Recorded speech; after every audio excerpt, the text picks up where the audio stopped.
So when we come back on the 8th, that we're not starting all over again. We can't afford to do that. But anyway, our scripture is train up a child in the way they should go, and in keeping with his individual gift or bent, and when he is old, he will not depart from it. That's a Psalm, proverb from King Solomon, and basically he says, you know, look at these children and see what seeding or budding gifts they have in them, because God has purposed us all with some kind of destiny. Even the kid that looks like, ooh, he's gonna be a piece of work, he is a piece of work, and we must understand that. And it's going to take work to bring out of him that God has placed in him. I love the way the Amplified Bible kind of intensifies the meaning here. It says, keeping with his individual gift or bent. We've got to find out, you know, how our kids learn and how our kids receive information. And the Bible directs us that when he is old, he will not depart from it. So in other words, we're developing a groove in him, giving him a track, maybe a discipline, maybe a way of learning, maybe a feeling confidence about himself or herself that they can take and navigate through this world and make an impact on it.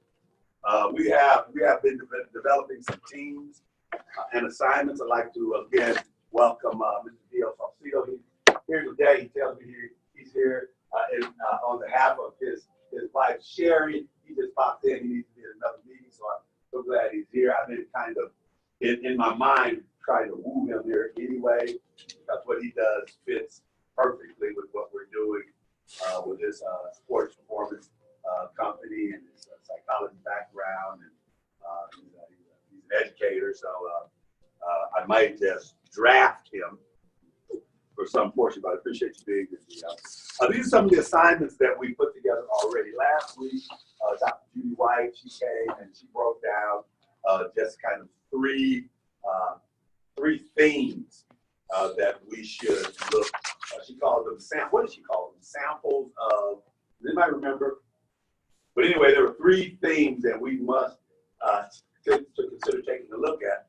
So, and we talked about those, and one was Journey Through the Arts, and then we put a team together, or Sherry Salcido, who's not here today, and Cynthia Clay, who is next door interfacing with the choir. She's doing that. As a matter of fact, I was supposed to go over there, but I can't be right now. So they're on that team, and that team is just about music, dance, theater, and that kind of dramatic interaction. Why do I still have one?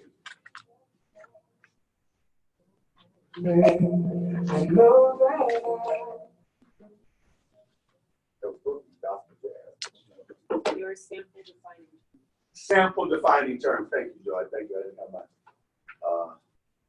But everybody should have known that because I sent it out in the email summary. So pay attention. Pay attention. Academic enrichment and college readiness. That's a defining term, or one of the areas that we want to emphasize, and that was Delphine Williams, Sandra Ross, Jackie Durant, Joy Duffy, Takiya Moo, basically because she said that she would help and assist in coordinating curriculum. So you were here. Thank you for being. She was here last week via Skype or mobile. She Skyped in and whatever. She was right here. Her face was right here, but she wasn't here. And she was in the meeting. Appreciate you making that commitment. Thank you, First Lady, making that commitment. Career development, again, with Jan Brantley and Jerry Oliver. Again, the academic enrichment and college readiness, it just has to do with the information that we're going to be sharing, pre-college information, anything from FAFSA to pre-SAT, bringing in, and that includes a field trip where we're going to be going out somewhere. Career development was Jan Brantley and Jerry Oliver, and that could range anywhere from interviewing skills to kind of tapping into what the interests of these young people are and helping them to kind of ferret through this big world that grown folk live in. Intentional impact and leadership development. That was Chester Young, Cheryl Reynolds Young, Cornelius Bryant, and Shirley King. They were going to work in those particular areas. And again, just to kind of a recap, we'll continue to define those as we're moving forward. Delana King, she's a photographer and our social media person. She's not here. Delana King is doing that.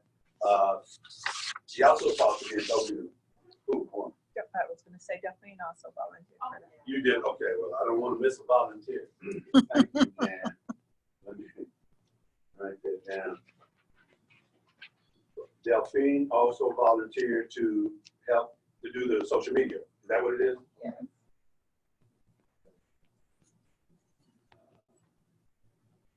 And technology. And so you guys, and you'll inform the line. You guys are probably going to have to get here at our meeting probably about 15 minutes earlier, because then I won't have to be scrambling down for stuff over the screen. You know how when something you want to get done and you got a real short fuse because you get irritated real quick because you should know how to do it, but you don't. That's me. And so that's why we got team members. And when I get the ball off the rebound on the other end, I don't have to bring it down the court. I can get to somebody. You don't want me dribbling. That's what you don't want me to do. Amen? Amen. Okay.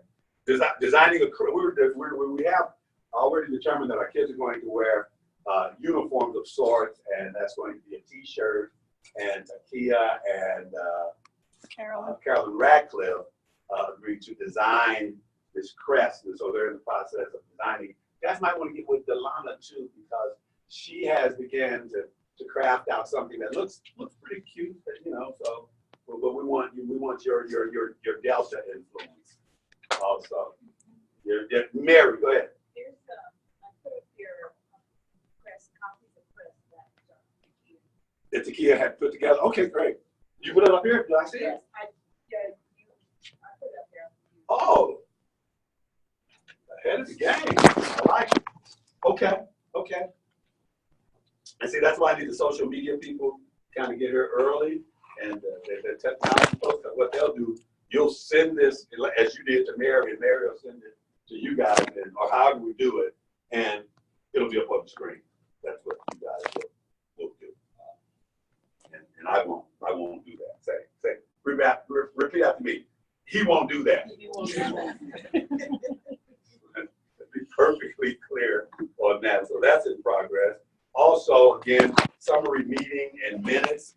Meeting summary and minutes. Takiya somehow said that she's going to do that through Google something. Oh, you're doing that right now? Mm-hmm. You're Googling me. I'm Zooming you. I'm recording what you're doing, and then we're going to put it on YouTube, get the audio transcript, which I'll send out.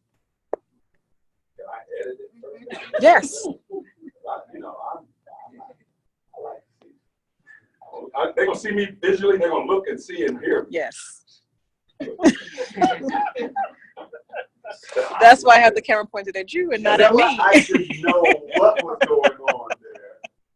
But again, I appreciate that. And even a part of that social media, since we've got some cameras here now, we may be able to shoot some of the sessions. Because what we want to do going forward, we're getting content. And I want content of this development, this steering committee, and what we're doing now. Carolyn, she sent me something, Carolyn Radcliffe, that is, on True Colors profile, and she's going to bring that and do that in here one day, because, and I'll tell you what that Carolyn was. She was coming to Takiya's rescue, because Takiya is very technical, very, you know, she's on it.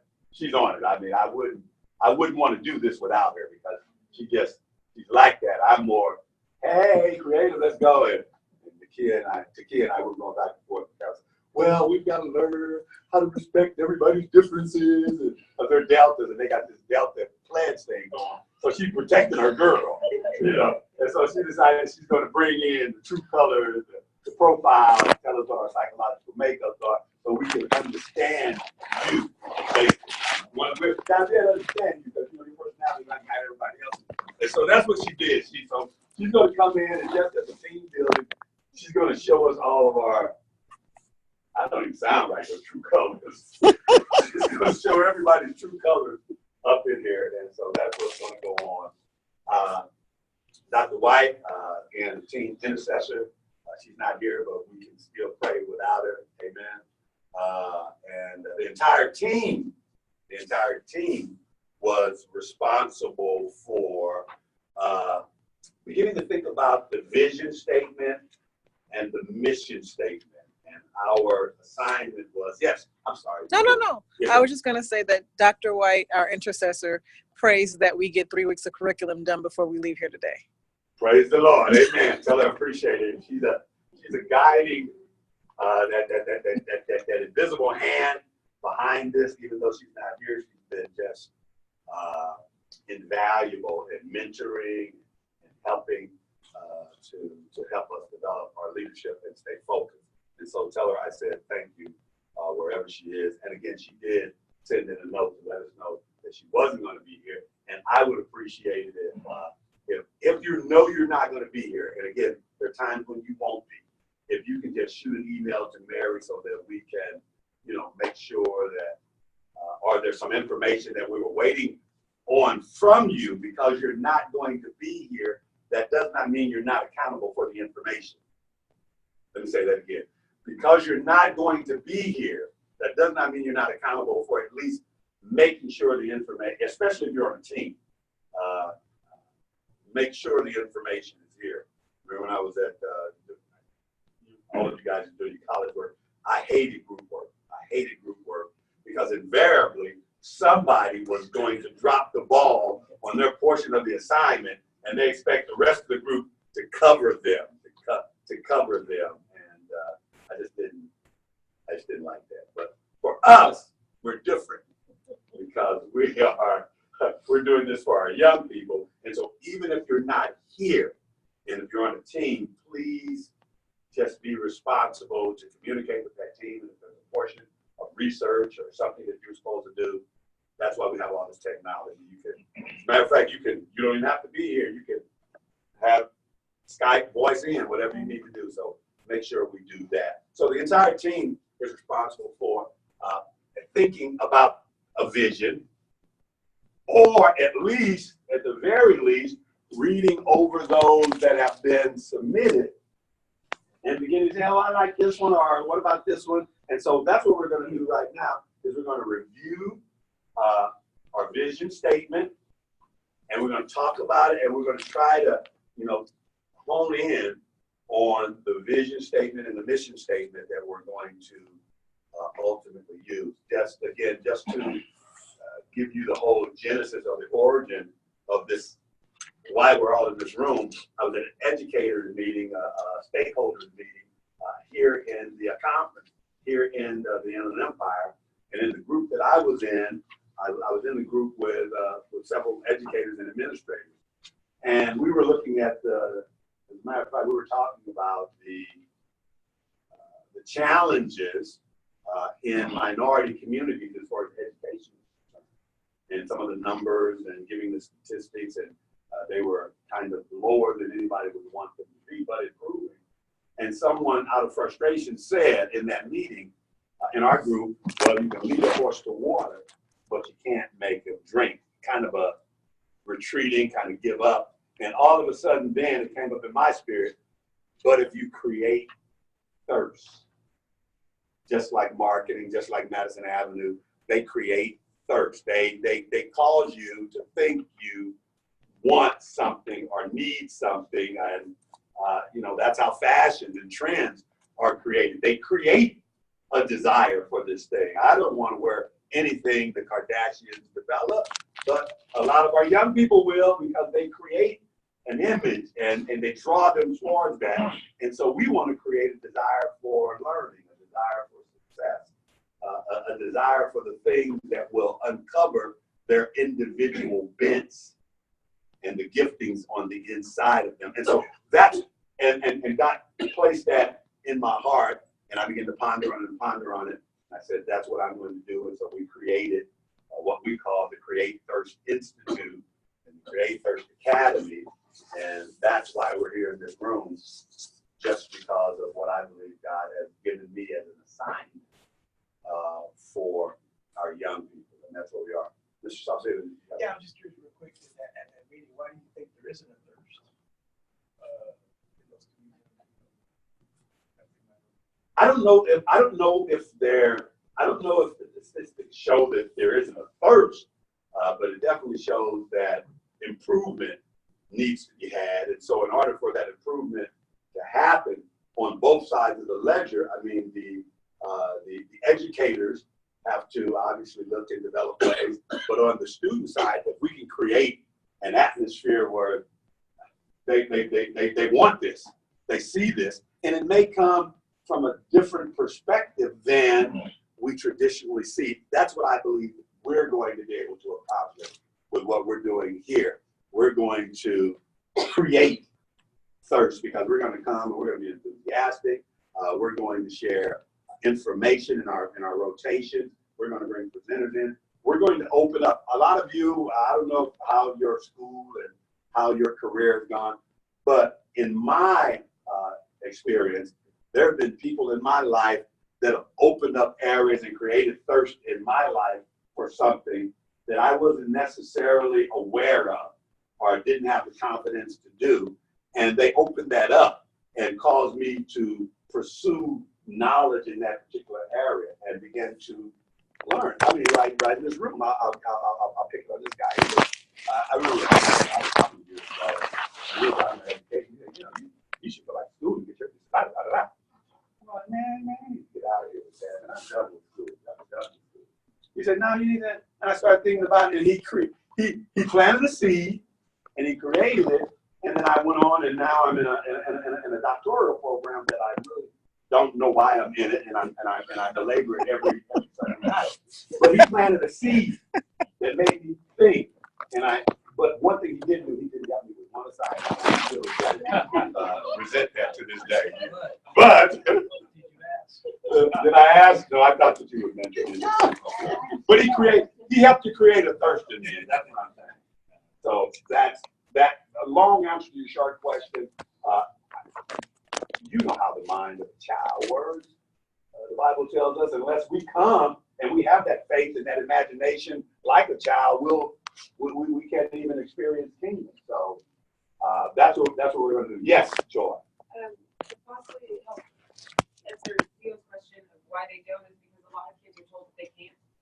I have 3 male students in one of my classes, and I just started the first week of school, and they're the rambunctious group that will get the whole class out of order if you don't, get it taken care of. So instead of coming and telling them what they need to do in my class and what the expectations are, I sat them down, I told them, I'm expecting great things from you guys because you guys are leaders and people follow you. And one of the young men said, well, don't expect that from me because everything that I've been through, I know that I'm not going to be able to, have good grades or do what I'm supposed to do. And I said, I'm not sure who told you that or why you think that, but every day wake up as a new opportunity to do something great and take it class by class. So the reason why a lot of kids don't have that thirst is because there's someone at home telling them they can't, especially in minority students. And so teachers don't take that time to connect before they try to correct their behavior, and that will shut them off completely, and that's where learning stops. So that's one of the reasons why there's no thirst. Yeah, great. And again, just succinctly from a biblical perspective, the Bible talks about not quenching the spirit. And there's so many things in our young people's lives that quench that. Some self-imposed, and some are societal that quench that thirst or create a thirst for something that's not in their best interest going forward. They create a thirst for whatever that causes them to behave in a way that's going to be detrimental to their future. Yes, right. I just want to piggyback on what you said before. Sometimes I think it's because you don't see it. There's no examples. Okay. When I was growing up, this guy didn't even know what impact he had on my life. But he was a vendor for Tom's Candy Peanuts. Back in the day, they had the big trucks and they had this guy, for whatever his work ethics, he was the first one on my street to have a color TV, dishwasher. I mean, in the hood, you know, he was the first one to have a Mercedes-Benz. They moved to Oakland, but for some reason, I just wanted to be like that. I mean, so it was something that people didn't see in our neighborhood. You know, single family parents, it was, you know, the regular traditional going to work, nothing about being self-employed.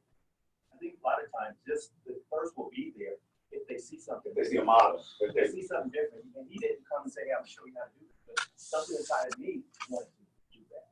So by just seeing it, sometimes Being a model, being encouraged, being inspired, creating that energy, all good input. So again, we're going to go over the mission statement. Again, nothing's been set in stone, but we do need to craft a mission statement and a vision statement. You know what the vision is, and we're going to continue to talk about it. So again, we've got, I think, 4 or 5 here. I'm just going to read them out loud and just make notes, jot down something. There are a few that I'm probably leaning towards, and it's not the one that I created. So we're not married to any one of these. Yes, Mary. Oh, somebody said another one.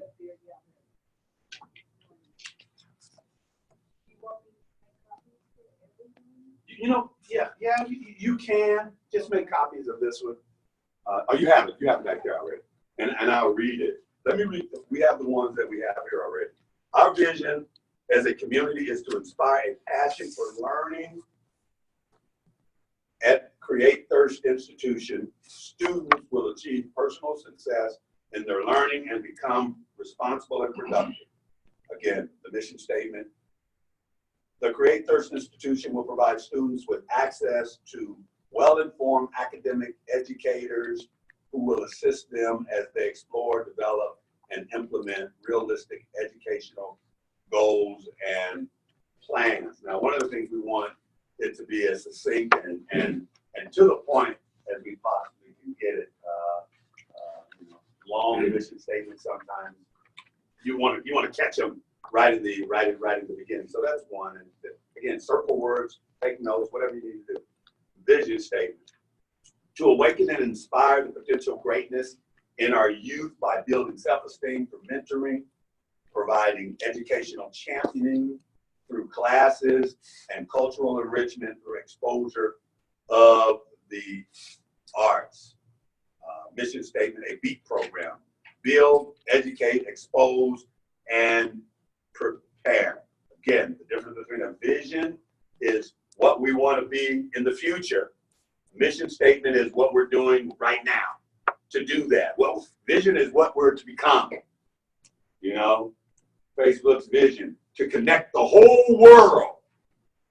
And their mission is to, again, do it one person at a time. Okay, so there you go. Vision statement: Create Thirst to be an institute that provides an excellent education and community awareness. Mission statement: to provide a unique educational experience for 5th and 12th grade students, combining intervention strategies and biblical principles to create thirst for learning. Okay, all good.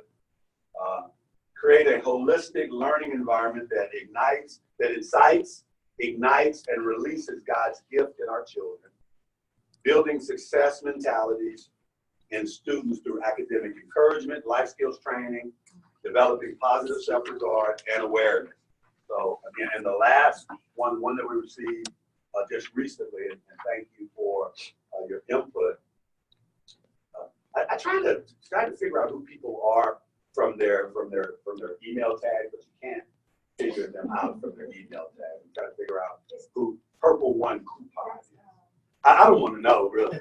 Who is it? No, I do want to know now. Is Purple One Coupon in the room? Anybody Purple One Coupon? Purple One. The Purple One is not here. See, I would think that would be a Prince. That would be a Prince fan. Purple One Coupon, and they're very, very wise shopper. Prince fan is a wise shopper. Okay. Cultivate an unquenchable passion for knowledge in our youth, which inspires them and equips them with skills to achieve their goals. assist our youth in building successful habits through academic enrichment, college readiness, character/career development, and the arts. Okay. That's what we have. Did I add? I wrote it down. You wrote it down, but you didn't. Okay, okay. Create thirst exists to inspire excellence through a holistic educational experience while creating a passion for community awareness and a positive self-regard. That's the division statement. Again, that's what we are. And we need to, did any one idea grasp, out of all the things that we read, let's do it this way. Did you zero in on any one or any one word that we would like to see as a part of the vision statement? I like that. Now, I love this mission statement, the BEAT program, not necessarily the point that says BEAT program, but I like build, educate, expose, and prepare. I like that. I really like that as a mission statement. That's what we're doing, building, we're educating, we're exposing, and we're preparing. I do like that. Pastor, would you say the vision statement is the future? It's more futuristic Right. than the mission statement. Mission statement. It's the present. What we're going to do to fulfill the vision. What we do on a daily basis. You know, most people have a vision, then their mission is about how they serve their customers. So anybody? Again, that's obviously the one that I wrote down here was the last one. I thought, everybody thinks theirs is, this create a holistic learning environment that incites, ignites, and releases God's gift in our children. I think God's gift, mentioning that is God's gift. important.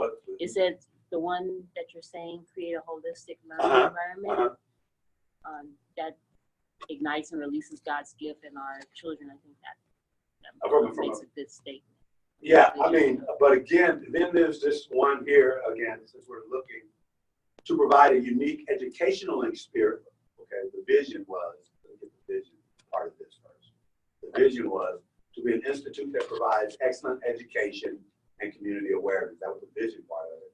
But the vision, we can mix and match these. We can take one vision statement from here and match it with a mission statement from there. And so the mission statement here was to provide a unique educational experience for 5th through 12th grade students, combining intervention, strategies, and biblical principles to create a deep desire for learning. In there. I need some more input though from you guys. I think intervention connotates at-risk youth, and that's not necessarily our population. Okay, you don't like the intervention. Okay. Of the ones you read, the second one and the fourth one. The second one, which was. So I thought it was. Oh, thank you. No, here, take this. Thank you. Should we want to stick with the 5th through 12th grade because we might expand? We had for the launch for our pilot program, we had already agreed to because we want to be able to collect data and see some quick results. Whereas in the earlier primary grades, the group didn't think that we would have. We wanted to build in some success, and they thought with the earlier grades that would be more difficult to do. So we've already agreed as a group for now to just do 5th through 12th, with the understanding that we're always going to be open to expanding it to those other grades. So my point was in our vision statement, do we want to mention that? I don't think it's necessary. I agree with you. I don't think it's necessary to mention that in the vision statement. Yes, Keith. So in terms of ordering, I would say the vision statement that I like is to awaken and inspire the potential of greatness in our youth by building self-esteem through mentoring, providing educational championing. Actually, what Joy was saying was really good because I think it expanded on this a bit more. So I think maybe even that one. And then the mission statement to that vision statement, the Create Thirst Institute will provide students with access to well-informed academic educators who will assist them as they explore, develop, and implement realistic educational goals and plans. In terms of, where was that one? that's the second item you read. Okay.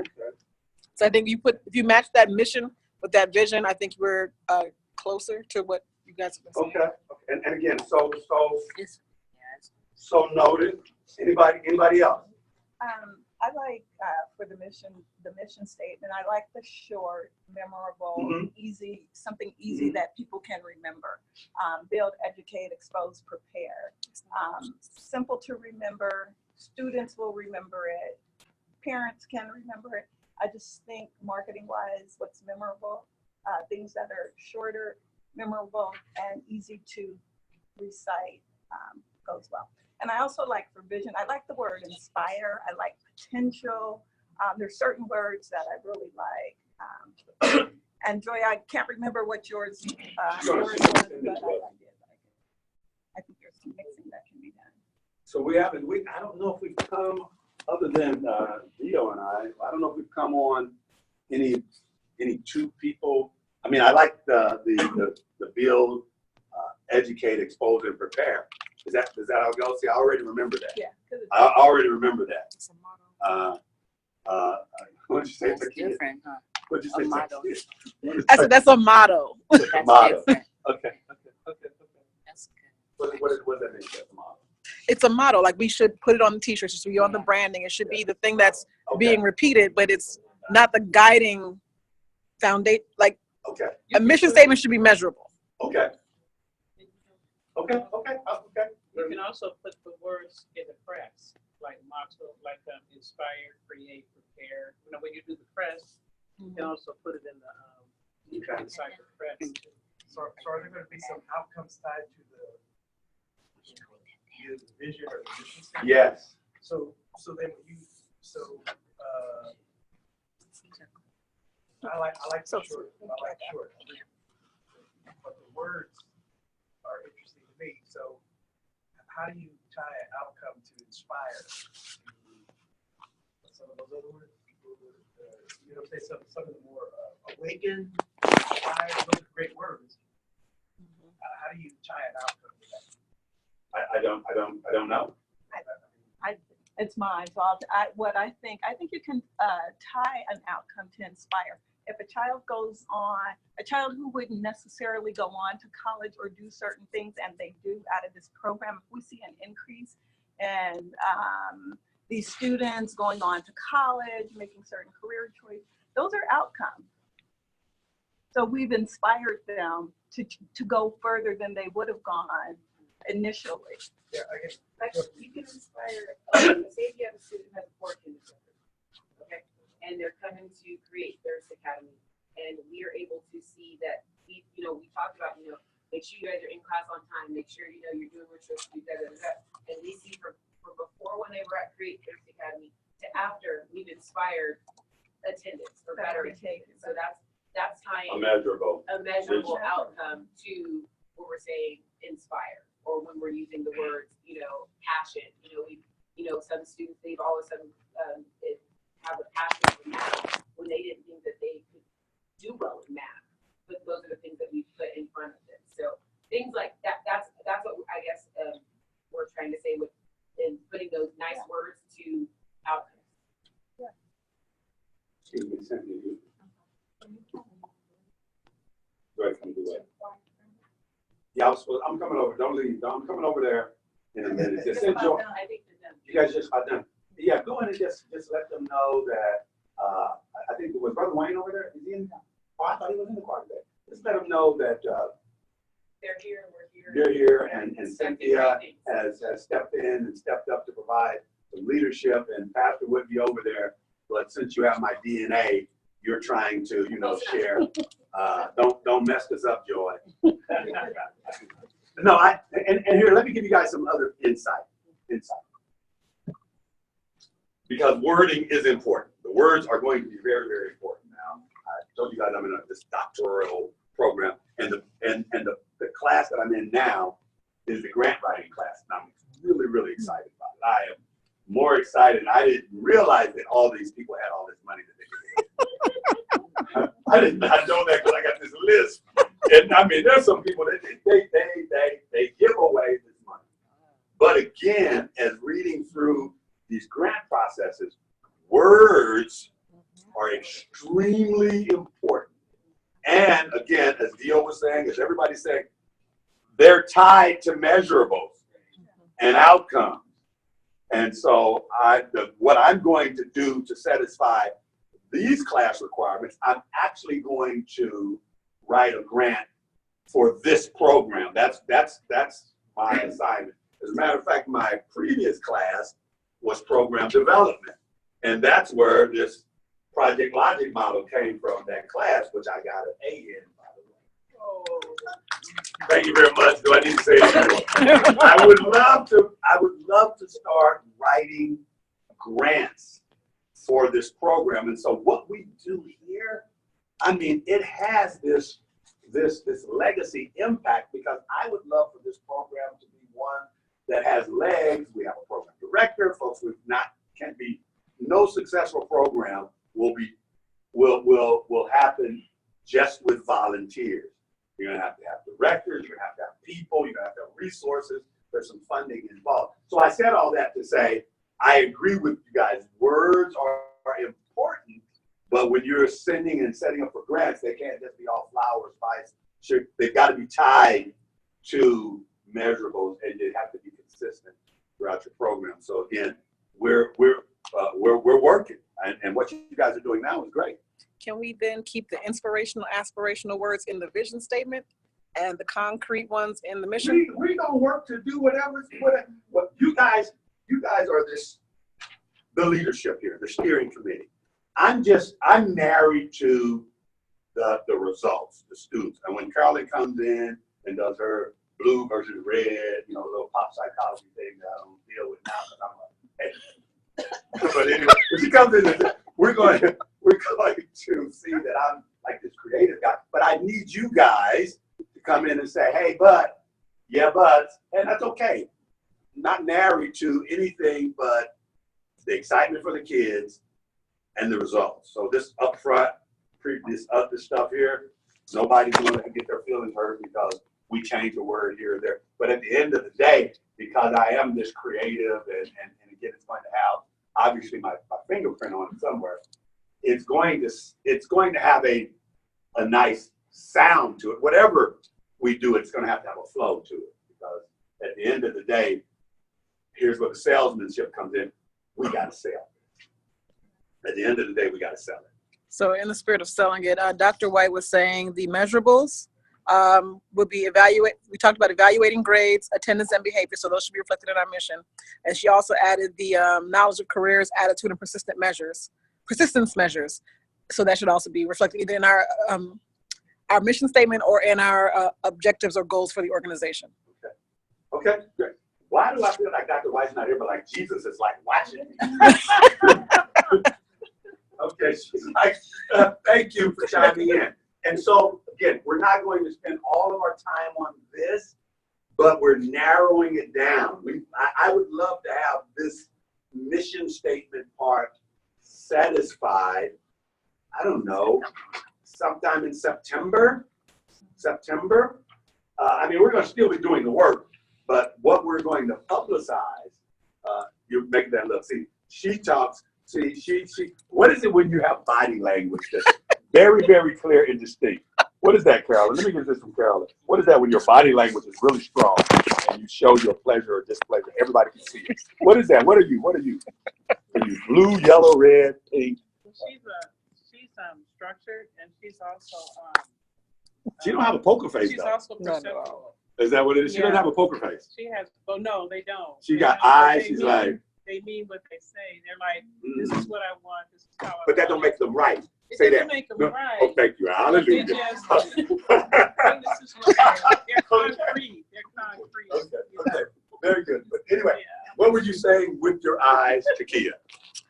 What I was saying with my eyes was, if we're going to move into lesson planning, goals, learning outcomes and objectives, we have to have the mission and the vision set. So we need to do that today. Oh, is that what you were saying? Yeah. And that's what I see. We both made our points. She was saying that, but that doesn't make her right. That's my point. Because we may not finish it today. But we can continue to work on it. So she's writing her own. Oh. She is. Thank you. Right. Thank you. Her own. There's a way to say Yeah. right. Yeah. I get that. That's why we're bringing all of our rights here together and we're going to find One this. thing, I wanted Yes. to add one thing to this that we're talking about. In probation and in law enforcement, we call things evidence-based. They have a big thing right now called evidence-based. And I think that's what we're talking about here with Bill talks about the outcome that you want to see, the proof. How do you get the proof of what you're doing? How do you connect them all together so you can see the proof? Because for so long, in probation, we were doing all these programs and spending all this money, and we didn't know if the kids were actually being successful. We didn't know if they were going to be successful or anything. And then finally, they hired this company that does nothing but evidence-based type, outcomes. And so that helped us. We weren't going to catch every kid, Right. but at least you've given them the tools to work toward the things that you want them to accomplish. So that's kind of what we're. And I don't disagree with any of that. I think everything that we're going to do is going to be evidence-based. And we can work on the mission and the vision statement some more today, but the mission and the vision statement is not going to be the end all, they're all. They're the program in and of itself. And that we do in the rotations. Right. Again, I think all of the information that we're gathering, some of the added information, some of the information that you send and share, I think there's all stuff that's been, empirically determined that it works.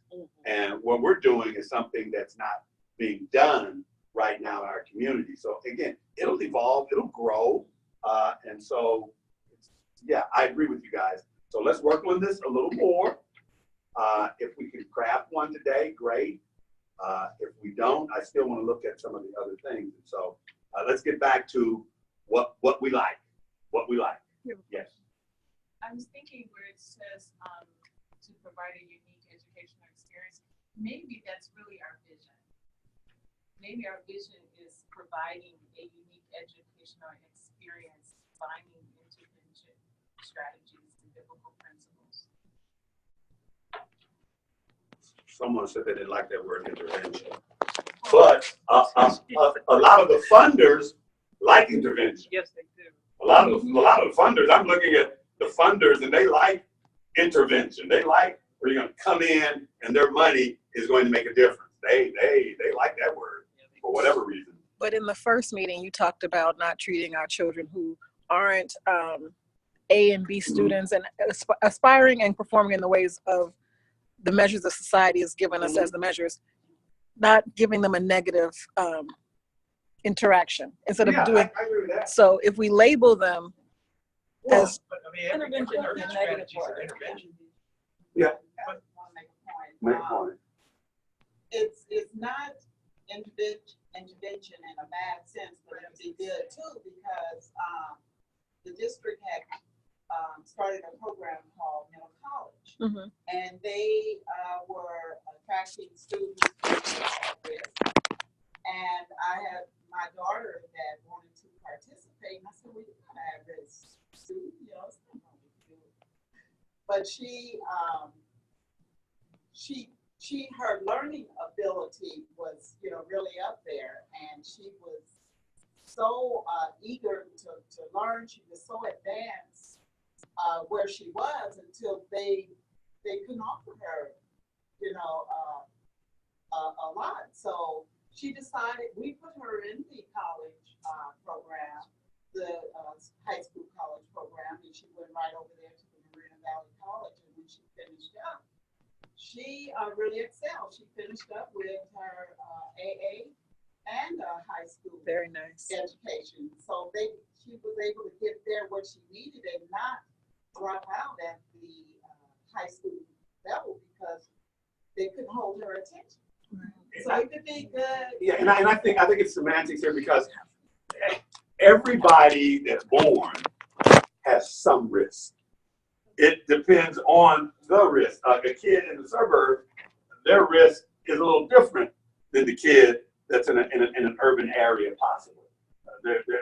So again, I don't want us to lose our momentum based on a word because again, we don't have to use intervention. I have no problem with that. Just change it to Substitute. learning. Yeah, we don't have to use intervention. Yeah, I can go with that because Yeah. again, at the end of the day, I want us to have a flow too. So if we have to, and I have no problem with anybody defending anything because we should be able to defend what we feel and believe it. At the end of the day, we're going to come up with something that flows. And so, My point was that it's not our mission, it's our mission.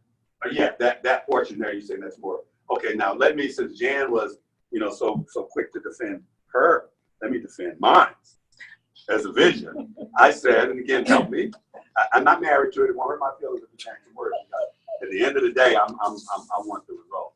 But I like this word holistic. Mhm. I love the word holistic because it speaks of organic. It speaks of being different. It speaks of adding a lot of things in there to bring it about. So I said create holistic learning environment that incites whatever. That's a word. Yeah. That ignites. That's a word. And releases God's gift in our children. I like that. Huh? Well, what you want me to be? I do. I like it. I like it. We want to ignite them. We want to set them ablaze. We want to create this. We want to incite them to want. That was my vision. Now my mission statement is a little low. I mean, I can understand that. It's the building success mentalities in students through academic encouragement, life skills training, developing positive self-regard and awareness. I mean, maybe it was late when I put that together. It's not well, but I'm willing to. But I like the vision. I do like the vision because it talks about future, and then the mission is what we're going to do, student per student, student one, what we're going to build into our students. And so I'm beating the drum for that. But again, mission statement. Let's do a mission statement. I'm still so. The build. No, yes, but her short, brief. I like the build, educate. I'm not a big fan of expose. I think a better word, or another word, another E word. I'm really sold on 3 or less. For mission statement. Shouldn't that be the vision statement at 3 or less? What's that? Shouldn't it be the vision statement at 3 or less? I don't know that there's. No, I think the vision There's statement should be broader. That's not how that goes. You said Not the vision how that- statement is the present. No, it's not. What you're gonna do. Exactly. That is That's reverse. Core purpose. But I think the vision statement is a little broader, more flowery. Okay.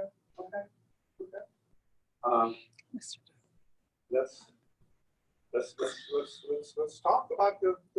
Again, I'm not saying that this is the vision statement, but that's my vision. Maybe you could put, Let's go. Let's talk about it. Let's talk about the vision. Let's talk about the vision. Let's talk about the vision. Let's maybe get it done.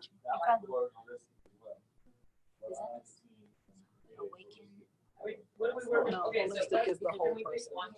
We're going to work on the mission statement first. Let's make on the mission. Let's work on the mission statement. Let's get the mission statement out of the way. Mission statement. Mission is brief and succinct, correct? That's what we're looking for. We're just working, and we're going to come up with the one that. What's the word? What's the keywords in your mission statement that forms an acronym? In my mission statement? Yeah. Oh, I mean, I don't know. I don't know. We can't use thirst. Can we use Thirst could be in the mission statement, huh? No, I'm saying, can we use thirst to create an acronym? Yeah. Like teaching, holistic, inspire, resourceful, studious, and something else with a T. That's an idea. That's an idea.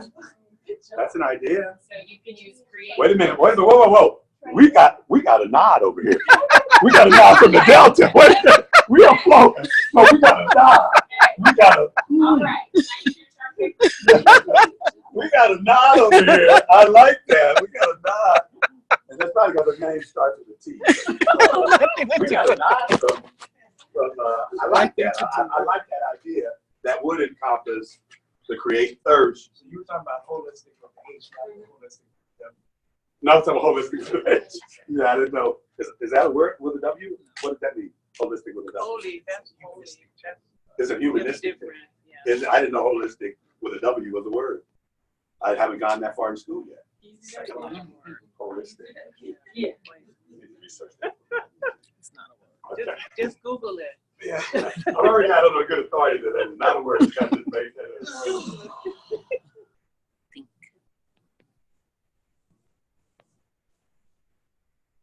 Okay, let's come up with some. Around like a 7-year-old boy, don't judge me.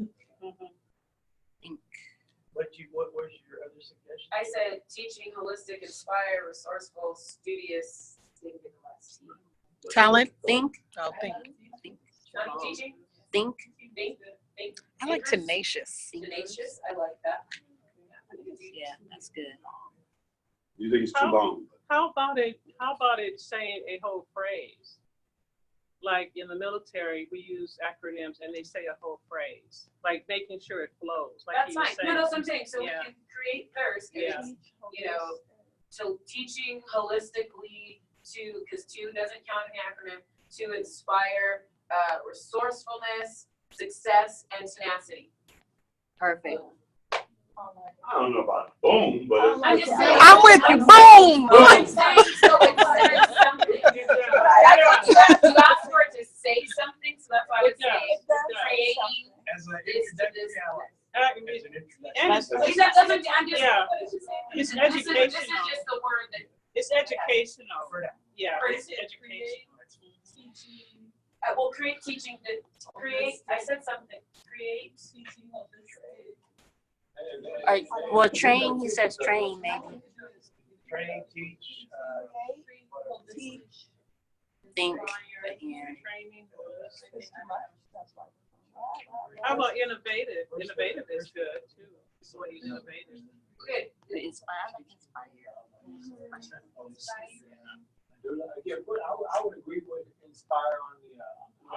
Yeah, inspire is good. I would agree with that. Inspire Release because that goes Good in line with. or resource is good too. That we're all Resource. teaching what we're doing. And all Resource. the colors up there, what you say that you chose black? I chose blue, this is navy blue. Oh, Lord. Navy. Navy. Really? That's royal blue. So we're trying to figure out the first. Yeah. The training.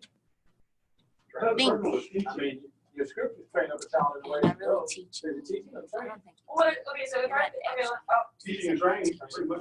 That's something we so gotta we're, do. if it's create thirst, all right, so this is what we're creating out of the thirst or through the thirst. So if it's create thirst, so the thirst will say something, so that's what I was saying. Thinking. Teaching holistically to inspire resourcefulness, success, and tenacity. That's why I was saying it like that. So Right. think, when you're thinking of your words, if we're wanting to make this say something, Yeah. what is it that so we're trying to make thirst be a sentence Yeah.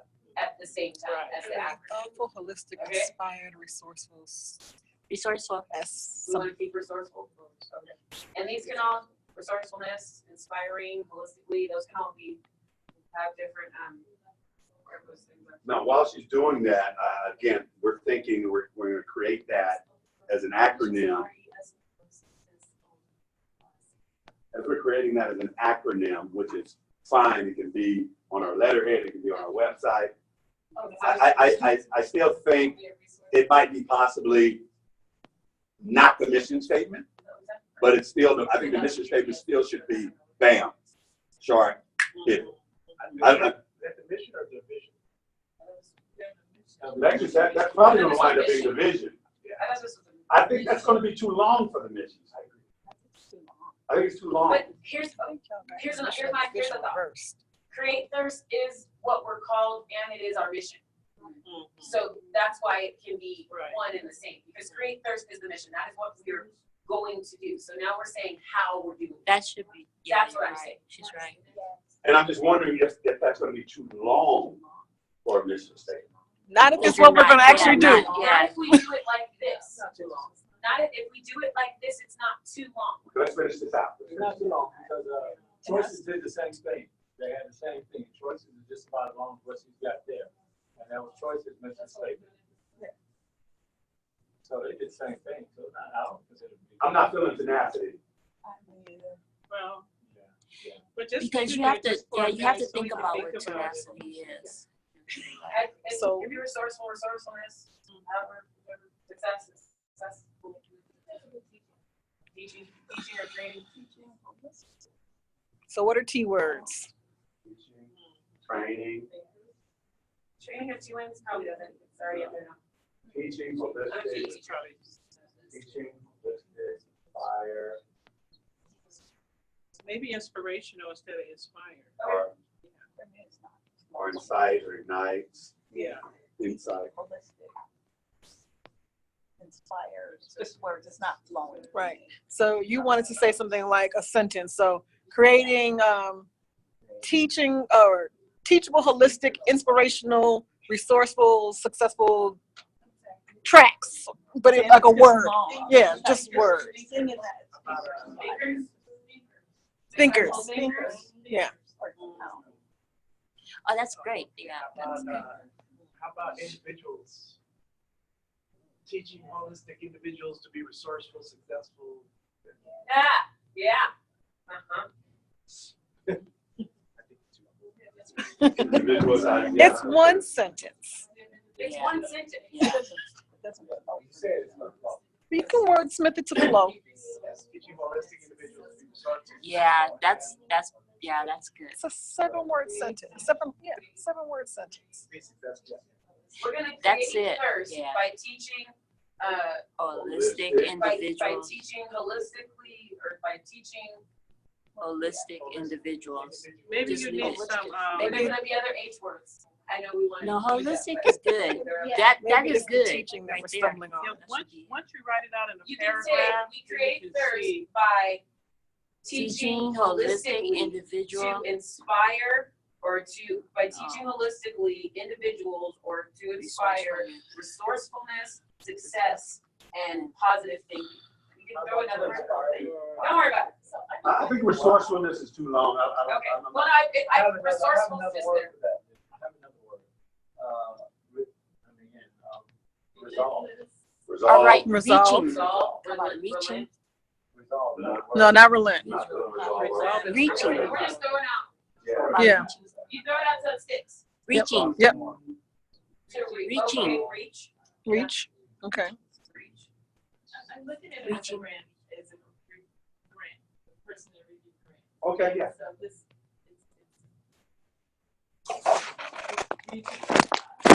Not reach, okay. No. So resourceful.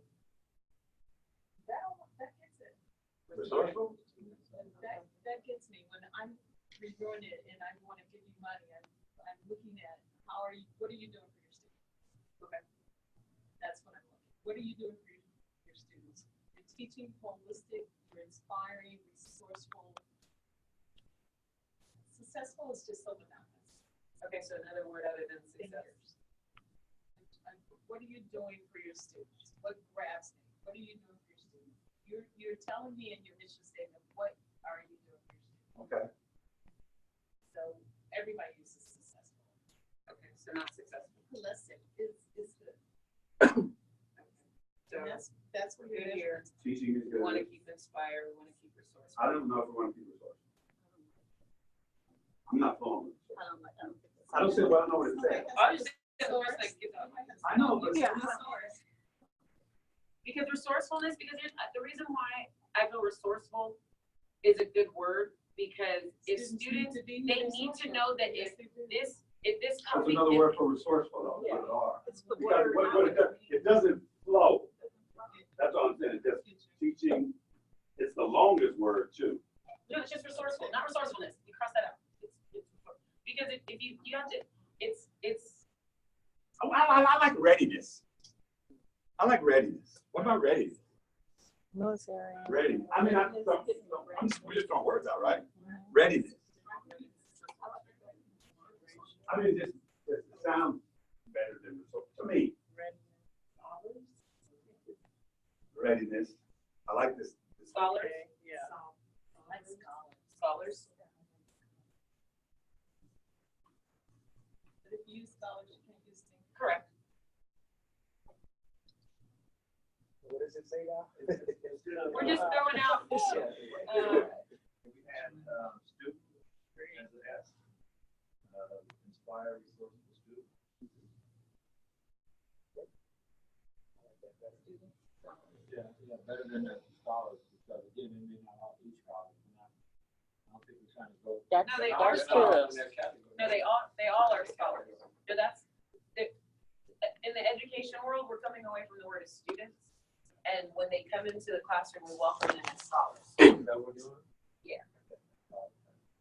Because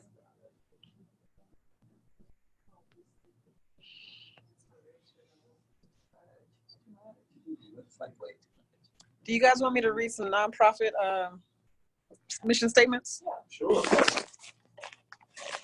So these are the top 50 according to this site. The first one is TED Talks, which is spreading ideas. The Humane Society, celebrating animals confronting cruelty. The Smithsonian, the increase in diffusion of knowledge. Monterey Bay Aquarium, to inspire conservation of the oceans. Wounded Warrior Project, to honor and empower wounded warriors. Best Friend Animal Society, a better world through kindness to animals. Kiva, to connect people through lending to alleviate poverty. Live Strong, to inspire and empower people affected by cancer. Invisible Children, to bring a permanent end to LRA atrocities. Public Broadcasting System, to create content that educates, informs, and inspires. USO, lifts the spirits of America's troops and their families. Human Rights Campaign, working to achieve lesbian, gay, bisexual, and transgender equality. National Wildlife Federation, inspiring Americans to protect wildlife for our children's future. Oxfam, to create lasting solutions to poverty, hunger, and social injustice. Charity Water, bringing clean, safe drinking water to people in developing countries. American Heart Association, to build healthier lives free of cardiovascular disease and stroke. Environmental Defense Fund, to preserve the natural systems on which all life depends. New York Public Library, to inspire lifelong learning, advance knowledge, and strengthen our communities. The Nature Conservancy, is that enough? We're not gonna read all 50. No, I'm like, let me know what you want. These are mission statements. I think So some of them are long, some of them are short. very few are long. Here, The average length is 15.3 words. Yeah, see, that's long. The average length for the top 20 are 9.5 words. Okay, so. we're only talking about 6. Yeah, That's not that. yeah. But they flow in a But sentence. And that's what- Those were, that's not taken from- those mission statements, they really flowed. They were in a Right. sentence. They weren't, I don't think all of them flowed, but, I mean, they were in a sentence. right, they were not trying They to weren't match it just with an acronym. words, Right. like- They weren't trying to match it with an Right. acronym. Right, and that's why. But no, if we can craft the mission statement out of these 7 words that flow, we'll be fine. Right. We'll be just fine. We don't have to, it can make a sentence, it doesn't have to. Right. So by using it as an acronym, Sure. we put what are key words that we want. Teach or train, holistic, inspire, readiness, scholars or thinkers, however we want to. Yeah, no, I agree. And then we take those keywords that we want that make up thirst. And then And we make can a put them sentence in a around that. sentence, or we have in the extra and. I agree. is Exactly. that, okay, so. I agree. So let's put the words back up there that we know we have and the words that we're challenged with, right? T, We already said that, teaching or training. teaching or training, yes. Who came up with that? Up there. That's a Facebook or this company we contracted with. That's what they did. They came up with whatever that was, giving the third successful life. They did that. Why don't we just use that? Huh? Why don't we just use that? What? Yeah, I'm Giving sorry. the thirst for a successful life. Creating thirst for a successful or something. So that's more of a vision than a mission. Oh, but is it? Yeah, that's more of a vision. That doesn't say That doesn't say what we're That doing. doesn't say what we're doing. That's That's big. That's culture's change right there. We're creating that. How do you know what the difference is? The mission is the core purpose. The core purpose is the mission, the core purpose of the. There's a couple words here that we're Teach and train using a holistic approach to, to. by inspiring I think that readiness. I think we inspire, we incite, we ignite. I don't like the inspire doesn't belong. Incite, to me, my brain goes to incite violence. Me too. But the kingdom of heaven suffers violence. And the violent take it by force. That's why I said it was very pastoral. You gotta be violent in your learning sometimes. Passion is violence to a certain extent. Yeah, that's true. It has a negative Expression. connotation. You're right. You're absolutely right. So inspire and incite are almost synonymous, but inspire is It's a positive. positive. Because you can inspire violence, but incite definitely means. Because incite goes with riot. What about, doesn't it also open your eyes? I said inspire, ignites. Instill. Yeah. Influence. Influence.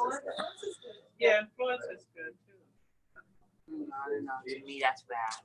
Say It's bad. you can influence someone. Negatively. And inspire is, I think. Because that's what we want. We want to inspire. Okay, let's put it down. Put it down. Are you stuck on holistic? Yeah, I'm stuck on that. We're married to holistic. Well, I'm not. I'm not married to anything. Well, We're not married to holistic. In that flow, are you stuck on it? I like the word, I'm just wondering if you're stuck on it in that. I like it in that flow. I like it in that flow because it gives you wiggle room. Are you? You can say holistically. Teach holistically. How are we gonna inspire. teach, how are we gonna teach the holistic? How are we going to do that? Mind, body, mind, spirit. Everything. The whole man. The whole. Oh man. Yeah. I'm just saying, if we had to explain it to somebody. Yeah, the whole that's man. what We're I'm saying. incorporating. We're Okay, incorporating the academics. We're incorporating, mental health aspects or self-esteem. We're doing more than just academic. We're concerned about the whole the person. whole person. The whole Okay. person. The whole person. Okay. We got to stay with inspiring now. Are we inspiring readiness? Are we inspiring resourcefulness? Are we inspiring? But it's all about preparing. Readiness sounds So I think good. readiness. Readiness. I would do readiness more than resourceful Yeah. because what we have to do is get ready, and we can use some people get ready. There's a train that's coming. You don't need no ticket, just Get on board. get on board. Yeah. Ready. Oh, not that kind of insight. They're talking about this one. INCIT. Okay. That's the one. We had success, we had scholars, we had students, we had. But to train holistic, try and teach and train from a holistic perspective, to inspire readiness. And scholarly thinking. I don't like that scholar. I really don't like scholars. They are two, right, they're. Why we having a problem with success, huh? Is that too? Success is success. We do want to produce success. We want successful thinkers. I don't know if we want thinkers. I mean, I don't know if we want thinkers, but I know we want success. You always want thinkers, don't you? So you Yeah, want people who- But I mean, I don't know if we want thinkers Oh, in there. in this Oh, with the T. oh. Okay.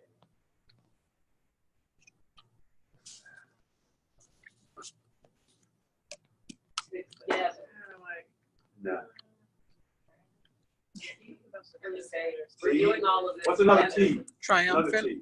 The human T. Triumph. Triumph. That. You like tenacity? Tenacity. It's the word that doesn't He likes flow to with say. that. What is another word for tenacity? With a T. Grit. Another T. I'm going. T is going to be trouble. He said trouble. Mhm. He's gonna be trouble because I'm gonna train and teach.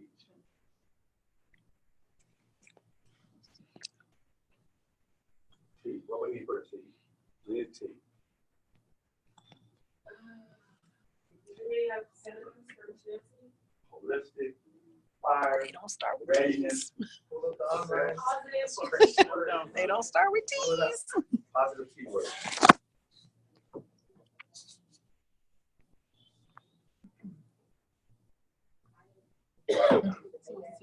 triumphant, tenacious, truthful, trusting, talented, triumphant, thankful. Terrific. Thrive. Tolerant. Thrive. Thrive. Thrive. That's good, she said. Thrive. Thrive and success, are they the same thing? No. You have to. Thrive is in Kaiser. Yeah, Transform. but I thought when you said. Kaiser Hospital. There's transform. I like transform, but again, that's Okay. another pastoral word. So. No, transform is. No, transform is Transforming lives, building character. Mm-hmm. That's ours. Oh, right. Transform? I like transform. That's what I was thinking, transform. Okay. And Talent. talented. Because you talk about their natural bent. Mm-hmm. So through their natural gifts and talents. Mm-hmm. Okay, okay. So you could use talent if we're talking about, so if you're talking about readiness and success by using their natural gifts and talent. That's the T for talent. No, I'm saying that this is just this is what it stands for. Like this is what Create Thirst is, and then we just said teaching or training holistically by inspiring readiness and success using their natural gifts and talents, something like that. If we were going to use talent. And we just need another T. Oh, let me see what other positive. How about trust? Trust. No. That's too. Trust.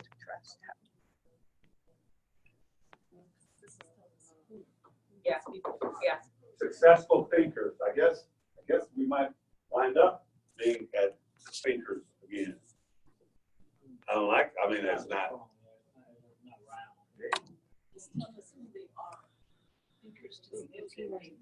What about thirst? I thought about that, but I didn't think anybody would like it. Is that why you didn't share? Yeah. You need to get past that. You need to get Not past everything that comes to your mind.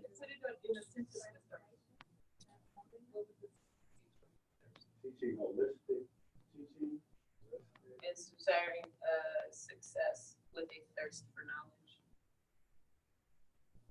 With a thirst for greatness. Triumphant. That's. About transition. Triumphant. See this one. I think that And success.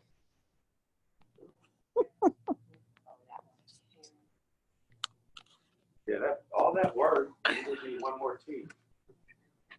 triumphant. That works. The T. You said it doesn't work? No, it works if it works for you. No, it doesn't work for you. You're in the same category with the body language. And they talk with their bodies. They go like, and it's strong language too. Oh, really? Tell me how you really feel. I don't like it. That's better. You're very body language oriented too, though. You are. Not really. Yeah, you No, are. I'm not. Yeah. No, I'm not. I It's know all you a long scripted. time. It's I all know you- scripted. I know you It's a all long- scripted. Yeah, Trust right, me. right. I got a job written down here. When to roll my eyes. I know. It's a roll my eyes.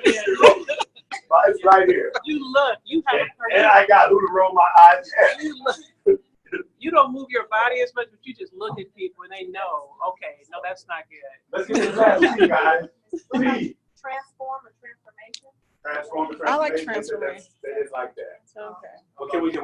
Let's take a word from Dr. Martin Luther King. What would he use as a T? What would Barack use as a T? Together. Tenacity. Tenacity. Together. We might have to. Togetherness. We're not really doing togetherness. Togetherness is not a part of it. Well, we're brainstorming. Huh? We're doing a brainstorm. Partnering. It does indicate partnering. A sentence at the end with thirst, that sounded pretty good.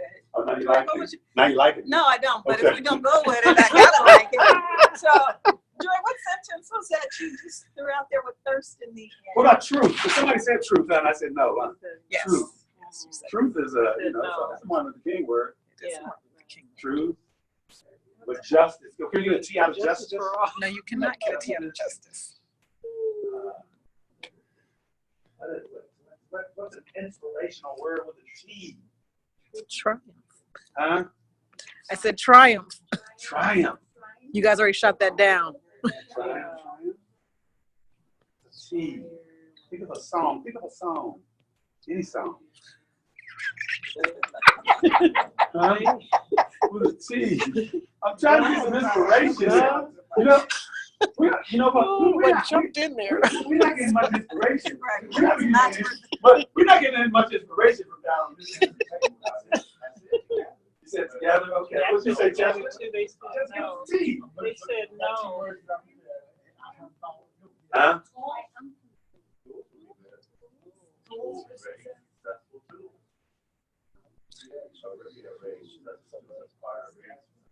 Yeah, Trampoline. I agree with that. Trampoline. Trampoline, huh? Can we? Oh, we judging us with words now. See, Yes. Oh, we're judging now. Thanks, Carol. You know what? I'm sorry. We're judging what we're judging now. This is the judgment street. This is judgment. I didn't know you over here, Sister Jane. You're not like them. Yes, she is. Is she? She's private. She's a cut. Oh, you're not like them. And so, Sister Ross, you should move over here. You're not like this crew over here. No, she's not. She's not. Jamie does Who's not belong. judging now? Well, I'm over here with you guys. You guys. Strong. These are strong opinions over here. Jamie, you should not be over here. Because they're going to make you agree with them. I know. They're going to make you agree with them, though. Yeah, once you disagree, they put you over the side. That's not true. Please, one more word. Please, one more word. Technology is not a word that we're going to use. Talented, technology, trampoline, triumph, triumphant, triumphant. Next time we meet, we can sign a call. Give me a word, a T. Oh, well. That's not churchy. Let's go on with something else. It doesn't have to be churchy. No, it doesn't have to be churchy. I don't want it to be churchy. I don't want it to be churchy. I don't want it to be churchy. No, I don't want it to be churchy. Right. Give me a word. Muhammad Ali, somebody. We got all this inspiration around us. And we can't get a word. Give me a word, there, Muhammad. Thorough. Timely. Timelessness. No? Tolerant. Give me a word. Dr. Martin Luther King, give me a word. Trying to make it flow in the context. We just need a word now. We just need a word. We need a T word. Takiya said we want to leave it until we come up. So, Tangible is good. Tangible is good. Yeah, tangible. Tangible. Because that's We like, in they'll make them tangible. tangible, it makes them think. Tangible. a thorough. There's Tangible. Thorough. gotta get redundant with it, it's not a good word, but I think that, Somebody said tangible, somebody said. I think that there's camera, but then we have create thirst. Tangible would make them think, So take the first out, create, make them to teach, look at it. train, realistic, design, readiness, success with a thirst. What? Again, thirst. There's earrings. A tangible thirst. What about timeless? The only reason I say no is because if we're talking about results, we don't want to do it. Maybe we should do it. And see, and I guess we've got to see, Carol, you supposed to help us. We got to stop using the word no, and we got to say things like, let's keep working on it. Let's keep working on it. We're not there yet. Let's say we're not there yet. I don't think we're there yet. I don't think we're there yet. I think, I'm not going to say no anymore. I think because I know you, I tend to talk with you like that. Is Not that- just you It's personally. just me personally. Right, it's not. This whole table got a I personal don't think history. tangible would be good because it's more negative. No, it's not negative. Tangible deals with the ability to attain it. That's why I like tangible. It's like it's within reach that they can actually accomplish these goals that we're giving them. Yeah, there it is. Let me stop So selling. well, when you say successful Teaching at the tangible, end? Yeah. yeah. Can we put training? No? Okay. What's wrong with tangible? Yeah, let's get on that tangible train. Tangible. Successful. Can we vote? If Vote, you say yeah, that's what I was successful gonna say. tangible. Okay, let's ask the funder, tangible. Tangible, that's. Let's see what the sentence is. and then If you say successful tangible, you can do Right it. now, we're gonna get it right now. Does the sentence have to be in order of flow as the acronym? It would be nice. Yeah, I mean, you know. Okay, so training students using a holistic approach to inspire readiness, success, and Tangible outcomes. Yeah. I like tangible. I like tangible. I like the idea of tangible outcomes. That's I don't know if we're there Tangible yet. thirst. Yeah. tangible I don't know if we're outcome. there yet. I like. Readiness, success. training students using a holistic approach to inspire readiness, success, and Tangible. Yeah, you can say, tangible outcomes. Transform lives. you can say successful tangibles. You can say I'm I'm on. not opposed to it. There's no opposition. I don't think we're there yet. Yeah, I don't think we're there yet. tangible outcomes, that sounds good, whoever said that, tangible outcomes. They That's left that good. transformation train a long time ago, Jerry. They said Transform lives. Oh, and transform. Transform lives. Creating thirst for life. That doesn't fit in there. Yeah, and transform lives. And And a thirst for life. So, And a thirst for I like that. a thirst for No, it's a life. thirst for life, not just learning. Yeah. And a thirst, I kind of like that. That sounds good. And a Because thirst it's for not life. only academic, it's about everything. We got body language. Yeah, we got it. Maybe we should take a vote. Is it a thirst? That's a Baptist in you. That's a Baptist in you. You always gonna vote on something. Amen. Let's vote. Learning. Learning. Because that's what our, I am Baptist, so yeah. Let's vote. Right. Right. So can we leave it at that, a thirst for learning? Thirst for learning. Yeah, thirst for learning. How about thirst for success? How We already about, have how about, success. how about now? How about take a vote? you should vote so you can go. Yeah, take a vote. So you can go on. Jamie, you know what? You like me, Jamie. Jamie, don't be like me. Because Jamie, they can take a punch or two. You might be like, Will. She's not gonna win. She's strong in the Lord. No, Jamie, don't throw your head in. We're still. No, Jamie, you're not hearing me. Don't take your vote. I like that. Training students using a holistic approach to inspire readiness, success, and a thirst for learning I with like tangible outcomes. No. I think that's as good as we're gonna get. Hey, give yourself a hand. That was you. That was you. That was you. That was you. While we build, expose, protect, success, whatever that was. Yeah, okay. That's good. Why we use that word? Because it looks good. It looks good. Thirst. The thirst. The thirst. We are thirsty. Create thirst. Y'all can work on it after today, not today. It's not that it can't say that. We just need it different. Your first word is teach and the last word is thirst. That's what we're trying to do. No, it's not. My brain is weird. This thirst is not gonna be there. You gotta create thirst. That's not gonna be there. There won't be a thirst. That is the thirst. It's still thirst. I know, so that's okay. That's it. Okay, hey, give yourselves a hand. We got that. Did anybody write this down? We got it. You wrote it down. No. We're gonna transpose it. We're gonna write it. We got it. Thank you, guys. Let's move on to agree. We don't have to stay to 1 just because it's 1 o'clock. Because it's at 1. 3 weeks of curriculum.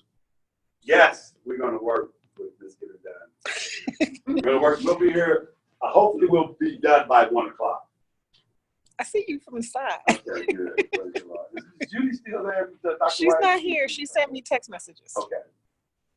We got the mission statement. I don't know if we agreed to the vision statement as of yet, but we're gonna move forward. But we did get the mission statement. That is the mission statement. That is the mission statement. Okay. Why is that not our vision statement? That is ours. We Yeah. paid for that. Oh, this one up here? Yeah, we bought that one. Join us today to help make a difference for the people of your community by offering your assistance and donations. With your help, you can assist our team here at Thirst by opening doors to a better life for those in need throughout Southern California. Our goal as a nonprofit organization is to build a desire beyond circumstance for those in less than ideal situations. By standing up today, you can help us make a difference for the youth of today so that they may move mountains tomorrow. Awesome. I didn't write that. So paid you're for talking it, about our goal as a nonprofit No, they organization? were talking about giving the thirst for a successful life as the vision statement. Yeah, that's what we said. We changed it to learning. No, that wasn't, no. They're talking, this is the mission statement. That's the vision. No, I'm talking about giving thirst for a successful life, and we changed it to learning, but this is what's on our website. Okay. So that's all I was saying was successful life. No, I think that one's better for us. Okay. So I don't know if that's the one until we settle upon that. Why not? Why redo done? Redo what? Why redo done? Okay, let's talk about that. Is that it, or is it the create a holistic learning environment that ignites, incites, and still going on to defend it? Incites, ignites, releases God's gift in our children. I think we're more than Huh? I think we're more than Yeah, I think that's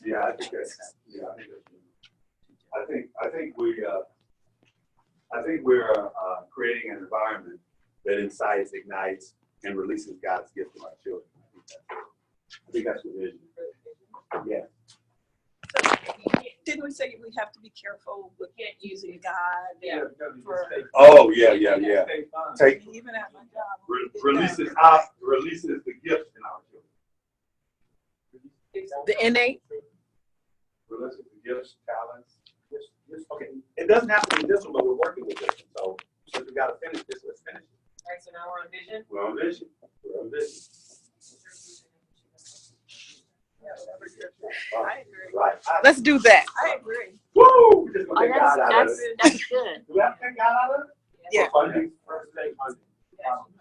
We'll take God out of it, but God gonna be in it. I Yeah, think okay. that's kind of So sad. what? So let's make it but creating a I holistic guess it's reality. learning environment that incites, ignites, and releases The innate gifts, the gifts. natural gifts. Can we just say gifts and Yes. not put an adjective or anything like that on it? The gifts in our children. This your vision. In our children. In our children. Children. In our youth. Yeah. They like that word youth too. Funders like the word youth. Mm. In our youth. They like that word. Yeah. Yeah, I'm not problem with that. Are we substituting incite with inspire? Or we're gonna take ignites out? I don't have a problem with substituting either. I would. We can take out creating a holistic learning environment that does what and releases the gifts in our youth. So what do we take? Inspire. We can put inspire, then inspire. Do we need another word other than inspire? We don't have to have ignites inside it. There was one that talked about the natural bend of. That was the scripture, right?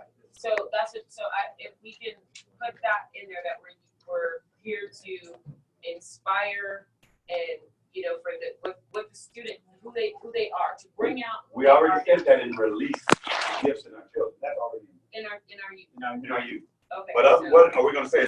Just inspire and release? Huh? Whatever you like. No, I don't want. No, I want you guys. Your input. I like incites, but incites again could mean incite riot. That inspires and releases the gifts in our youth. I'm good. You guys are good. So it's creating You're saying yes, but a shaking your head. environment that incites, inspires. Your body language is going They want against to the take out words. Come on. incite. So You are- create a holistic yes. learning environment that inspires and releases the gifts in our youth. Okay. Will that work? That works. Okay, we're good. Moving on. Good. We have a mission and a vision. Hallelujah. Give yourselves a hand. Thank you. Thank you, Takiya. Really, seriously. Got that. The one after, that won't be on the agenda for next week at all. We got that done for next month. Yeah, we got it done. Here's the logistics that we talked about. Again, just want to review them. We're saying, before I go there, you guys realize that we're going to have, going to need many more. We're going to need more volunteers than we have in this room. You guys are going to be, you're going to create the leadership. We're going to have to train volunteers. We're going to have to train the greeters. We're going to have to, a lot of people that you guys are going to be responsible for training them on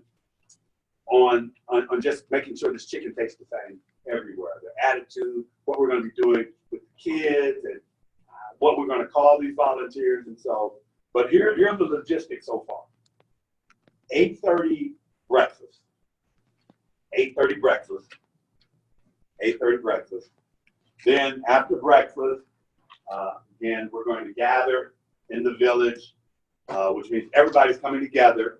During that time, Delana's not here, but she had found us a call and response that we're going to kind of do as the anthem, where all the kids, some kind of positive, who am I, what we're going to do, you know, that. So each child will learn that. And it'll be, and again, it's not finished, not crafted yet. She's working on it. But if either of you, if any of you come, have something that you already, or we can work on something, again, that's what I'd be asking you guys to do and send in during this time, you know, between now and our next meeting on the 8th. But I like that. We're coming up with a credo, whatever it's called. All schools have some kind of fight song or something, and we want to come up with that. So when we gather, that we get everybody on the same page, all of our kids, something positive, lift them up. We'll be doing that when they're all gathered. Then we're going to go to our learning stations. Instead of classes, they've determined that we're going to call them learning stations, because we're creating this thirst for learning, so we have to have learning at the stations. Each station so far, we determined would be 45 to 50 minutes in length, because our times that we will get to that later, be 45 to 50 minutes in length. So again, they'll probably get to those stations at about what? 9:10, 9:15, because we're going to gather together after breakfast. We're going to be in here after breakfast together for our cheer and our charge. I like that. Write that down, somebody. Cheer and charge. For our cheer and charge, we're going to inspire and we're going to charge them once again about what it is we're going to be doing today. So that's like 10 minutes. 9 to 5. I'm thinking for the movement, depending on where we have the breakfast, if everybody's going to be eating breakfast in the annex, I'll out here, and our volunteers are going to be here, because we're going to have to be switched. After breakfast is over, they're turning breakfast hall into a learning station. Somebody will stay in here as a learning station. Somebody will go to children's church as a learning station. We're going to have 3 learning stations. Because again, was it 3 or 4? 4. Because we said 5th through 12th grade. Now, what I don't have on here, there's 4 of them. Break them down as the learning statement. Did we say 5th and 6th? 5th and 6th, 7th, 8th, 9th, 10th, 11th, 12th. Yeah. So we have 4 learning stations. I stand corrected. 4 learning. We said 5th and 6th, 7th and 8th, 9 and 10, 12 and 11, 11 and 12. So we got 4 learning stations. Yes. And we said the rotation would be 45 to 50 minutes. Not a lot of time. So with what we've got to do in that 45 to 50 minutes, it's got to be moving, lesson plan already in place. We're going to know before we launch what all that's in place. Already scripted, we know. 45 minutes. Then they're going to rotate to another. So there will be basically 4 rotations. They're going to move. Do they move 4 times or just 3 times? They have to move 4 times. No, they can move 3 times. Because the time is, no, not whether it's the teachers or the students, because the time is from 9 to 1. So we only have 4 hours. Yeah, and then we got to have breaks. Yeah, 4 hours total. Right, so there may only be 3 rotations if we're talking about. It depends on how long you want to do your all together time. That's what we talked about earlier, was that if breakfast is 8:30 to 9, it Right. would depend on when they're when they're, how long is our altogether, our. We need this in here at 9, so No, I'm saying, breakfast. how long is that time? I can't be longer than 10 minutes. Right, okay, because what we said was, initially was, it would be, the first rotation would be 9:15 to 10. And if there's, depending on if they're moving or if a teacher's just coming in, I would suggest having them move to different environments for what the different things that they're doing. So if they go to the next session, it'll be 10:05 to 10:50. Then from 10:50 to 11, you do a snack break, and you'll have them all together in a group again to, hey, go into your next, yada, yada. Markers are here, markers are there. It's okay. Yeah, so then, yeah. So, right, so they would get 5 minutes, but we're not going far. So from 9 to 9:10, it would be, right, you said. So can I make a suggestion? From 8:30 to 8:50, why don't we do breakfast? And then from 8:50 to 9 o'clock, the assembly. And at 9 o'clock, they're headed to classes. Or in class. I don't know if that's enough time. 20 minutes for breakfast? Yeah. For those that want it, they'll be here. Yeah, I don't know what we're gonna have. I mean, they shouldn't have so much that they can't eat. Right. No, in it's not gonna 20 be that, it's gonna be light. Even 20 minutes. Yeah. So 8:30 to It 8:50 kind of gives them a breakfast. time to socialize with each other. Yeah, I was gonna probably say 8:55 is when or are they getting a 10 minute? Okay. This was a 10-minute time, she said 8:50, so that's just 10 minutes between breakfast and assembly. Okay. And then between assembly and they're doing how long we want to get. No, what No. I'm thinking is they don't need 10 minutes from Yeah, I thought breakfast this would to be like assembly. 8 to 9. It's so interesting how we give the kids less time than we give the adults. I mean, they need 15 minutes from children, from the church class to sanctuary. They be lollygagging. You try to get them out to church in 15 Yeah. minutes. Yeah. All people need. They need more time. They gotta go to the bathroom. They gotta go. So All right. 9 to Yeah. 9:10. A little larger, says a little larger writing. What is that? This is a transition. Oh, is that numbers? Is that letters? What is that? It's a note to self. Maybe a little larger. And Okay. then so Somebody that write big. 5-minute transition times. Yeah. And then so 9:15 to 10 is their first rotation. Or session or learning group. Learning station. And then they would get, so then 10:05 is the next one.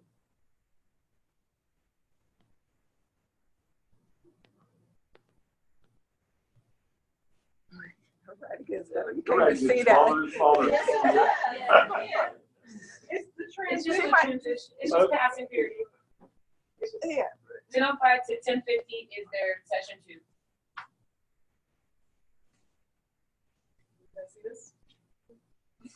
Oh, we You don't must be like the way you said naturally that. small writer. Okay, And then, in my opinion, I would do a snack break or you're gonna lose them. I don't know how you guys feel about that. So you would do 10:50 to 11 would be a 10-minute snack break. I agree. They completed 2 sessions. Yeah. What I don't know if that's possible. Do it 10 minutes, only 10 minutes for the break. Well, no, you get, so the way that I did it is because if they all go into the annex, so the snack break is essentially 11 to 11:15, about 10:50 to 11:15, because then that How would many be minutes are you, I'm getting lost. How many minutes are you suggesting for a snack? 10. So what I was saying was, if And you're saying, and they're gonna do snack breaks right in their class? so this is what I figured, is they would go to the annex, and that's where the snack would be. You have everybody there again, and you re-energize everybody. You do some type of energizer, getting them ready to go to their next session, and that can go, that's essentially from 10 to 11:15. And then they go to their next, No, no, 10, that I'm was- sorry, 10:50, I'm sorry, 10:50. I'm lost. 10:50 to about 11:10. I'm lost. So you get 20 minutes. 20 minutes for snack break. Yes, Oh, yes, okay. yes. How many kids are we talking? Our goal was 100. I just don't see 100 kids. So, instead of having them go to a room, you put the snacks in the hallway, they can pass by and grab what they want, you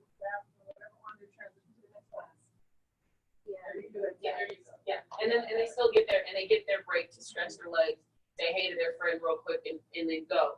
And then the next is 11:15 to 12. Because I think that initially we had talked about 4 sessions. But now we only have 3 sample defining terms. I mean, we can have 4 sessions. The defining terms don't necessarily, Okay. because 2 classes, more than 1 learning station can come under defining terms. Okay, and then 12:05 to 12:50 is session 4. I'm sorry, last time I was here, you guys talked about having a guest speaker every time, and it might be a kind of a guest speaker. That go away? I don't know if we necessarily agreed upon, I know we agreed upon having guest speakers, but would those guest speakers, again, be learning station specific? I mean, would you have the same guest speaker for the whole group? No, there should be learning space. When we invite people to come and talk from a career perspective, they don't necessarily need to be in the other. Yeah, okay. We're setting this up. That guest speaker, whoever that might be, they may, if we're gonna do a general session, they may eliminate one of these sessions. Yeah, bring it up. Learning station, and they're coming all together just for, that's a learning station now for everybody. Right. And which this would still work. This would still work instead of going to individual learning stations. If we're having that guest speaker that determines to speak to everybody, they'll come back together. I would do this in session 4. Which is fine. Yeah, I would, if But- we're gonna do that, if it's gonna be someone every week. I don't know if it's gonna be I'm someone. saying if Okay, it is, if it's not, I would always do it on session 4. absolutely, It absolutely. may or may not be a session 4. No, Well, there there's will going to always be a session, always be a 4, session but 4. if we have a guest speaker, it would be session 4. Yeah. Why session 4? I would think session Because 1 it's would the be Why fine. session 4? According to the teachers and feedback I get, they'd rather have it at the beginning. I'd rather have it at the beginning. Yes, when they're fresh. I don't have a question. Because retention is only gonna go so long, right? Because at the end, now you're talking about the end of 4 hours, 3 hours. And that's- Why at the end? Because it- here's why I would say at the end. The guest speaker, hopefully they're going to be inspirational, they're going to bring everybody back up. I want the learning station to be the prime time to sow into them. I don't want them to be tired by 4, where they're not going to be. If they're going to be tired, I'd rather them be tired in front of the presenter. Their job is to bring them up. Oh well. Let me say this. That's not disrespectful to the presenter because we're inviting the presenter in. The presenter may not be first. I don't want to say disrespectful, but I'm saying that's not the ideal scenario for. Who said it? Who said? Huh? Who said? Who says? So The to what? studies that show, listen, ideal plan. I mean, my wife just told me, because I did, I spoke at an elementary school to the staff at 1 o'clock. And I was talking to her, I thought it was, I mean, it went well, but she Yeah. said, man, last thing we want to do is, Well, as teachers, yes, we don't like it. Adults, no, we I don't. mean, why would Kids kids are- want to do? Kids are interested. They're a little bit different. I mean, teachers, they tell us all the time we're the worst students. Like, we're in meetings, we're in conferences, and teachers are talking more than you will see kids talk when they're in their assemblies. We are the worst. That's just. I'm not going to a meeting where the keynote speaker isn't last. Yes. I've not gone to a conference, a meeting, or anything where the keynote speaker isn't necessarily last. But I just was energized. It depends on the topic, though, of the keynote speaker. It depends on the topic. Yeah, it depends on the topic. I think it's topic driven. Because I feel like even at comedy shows, their topics. What studies?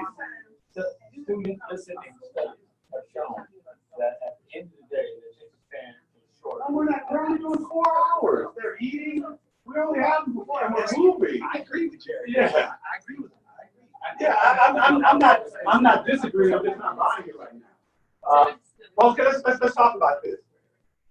As far as we're going to have presenters, I don't think necessarily the presenters have to always be first.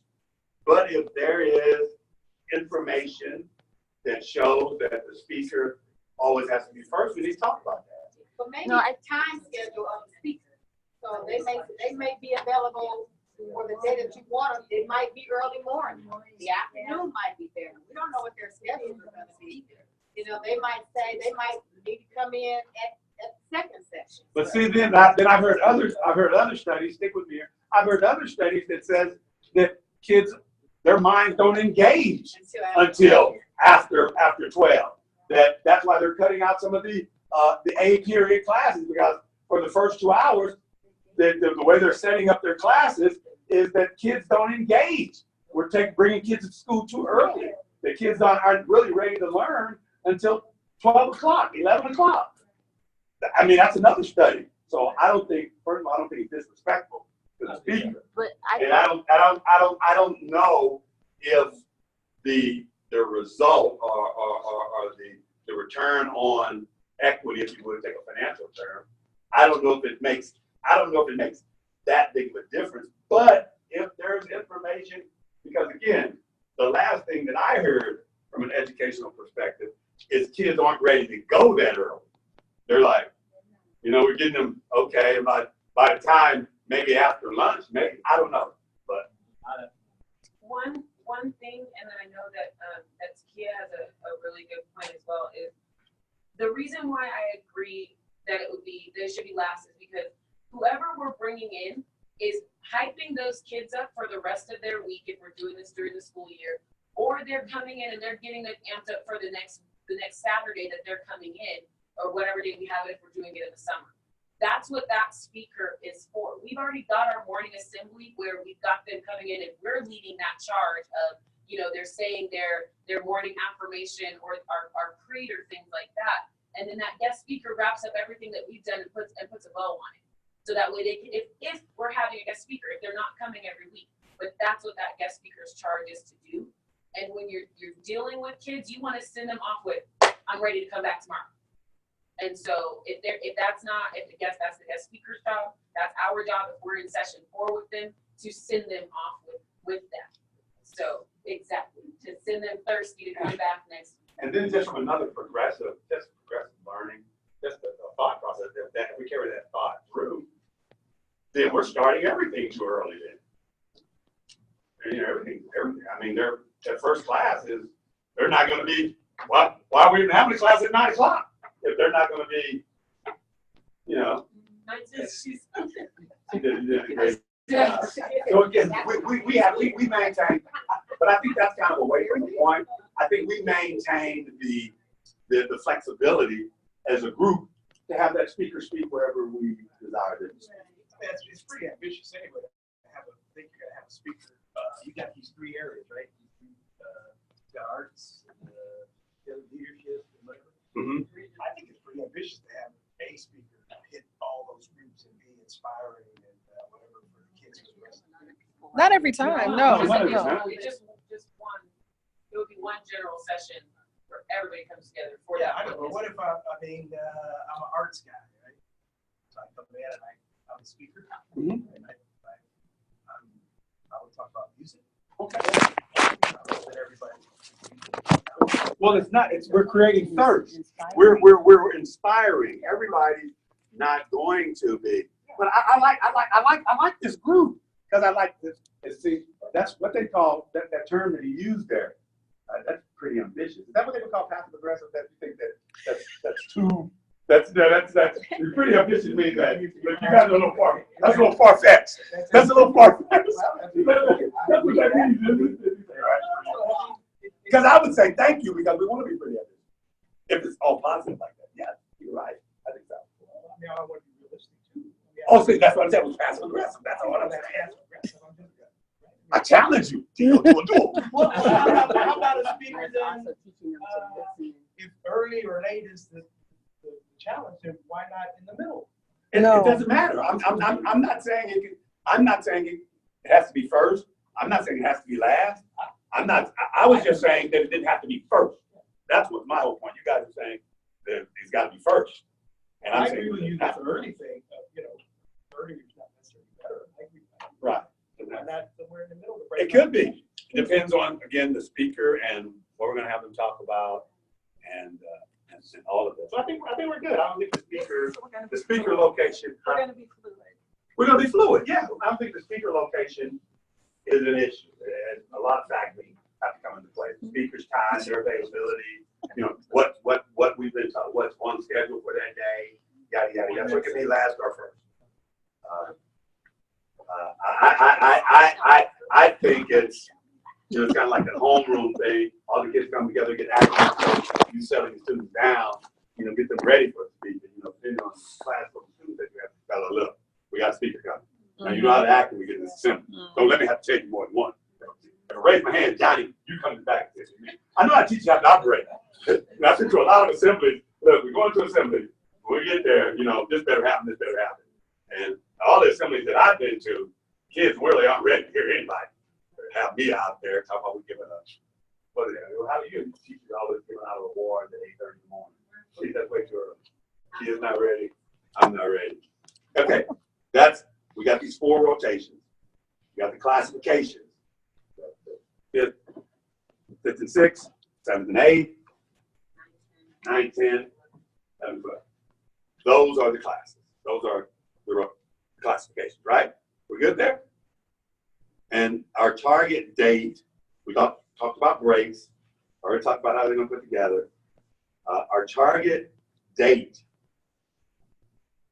to launch, we said January 2019. We know it's going to be on a Saturday.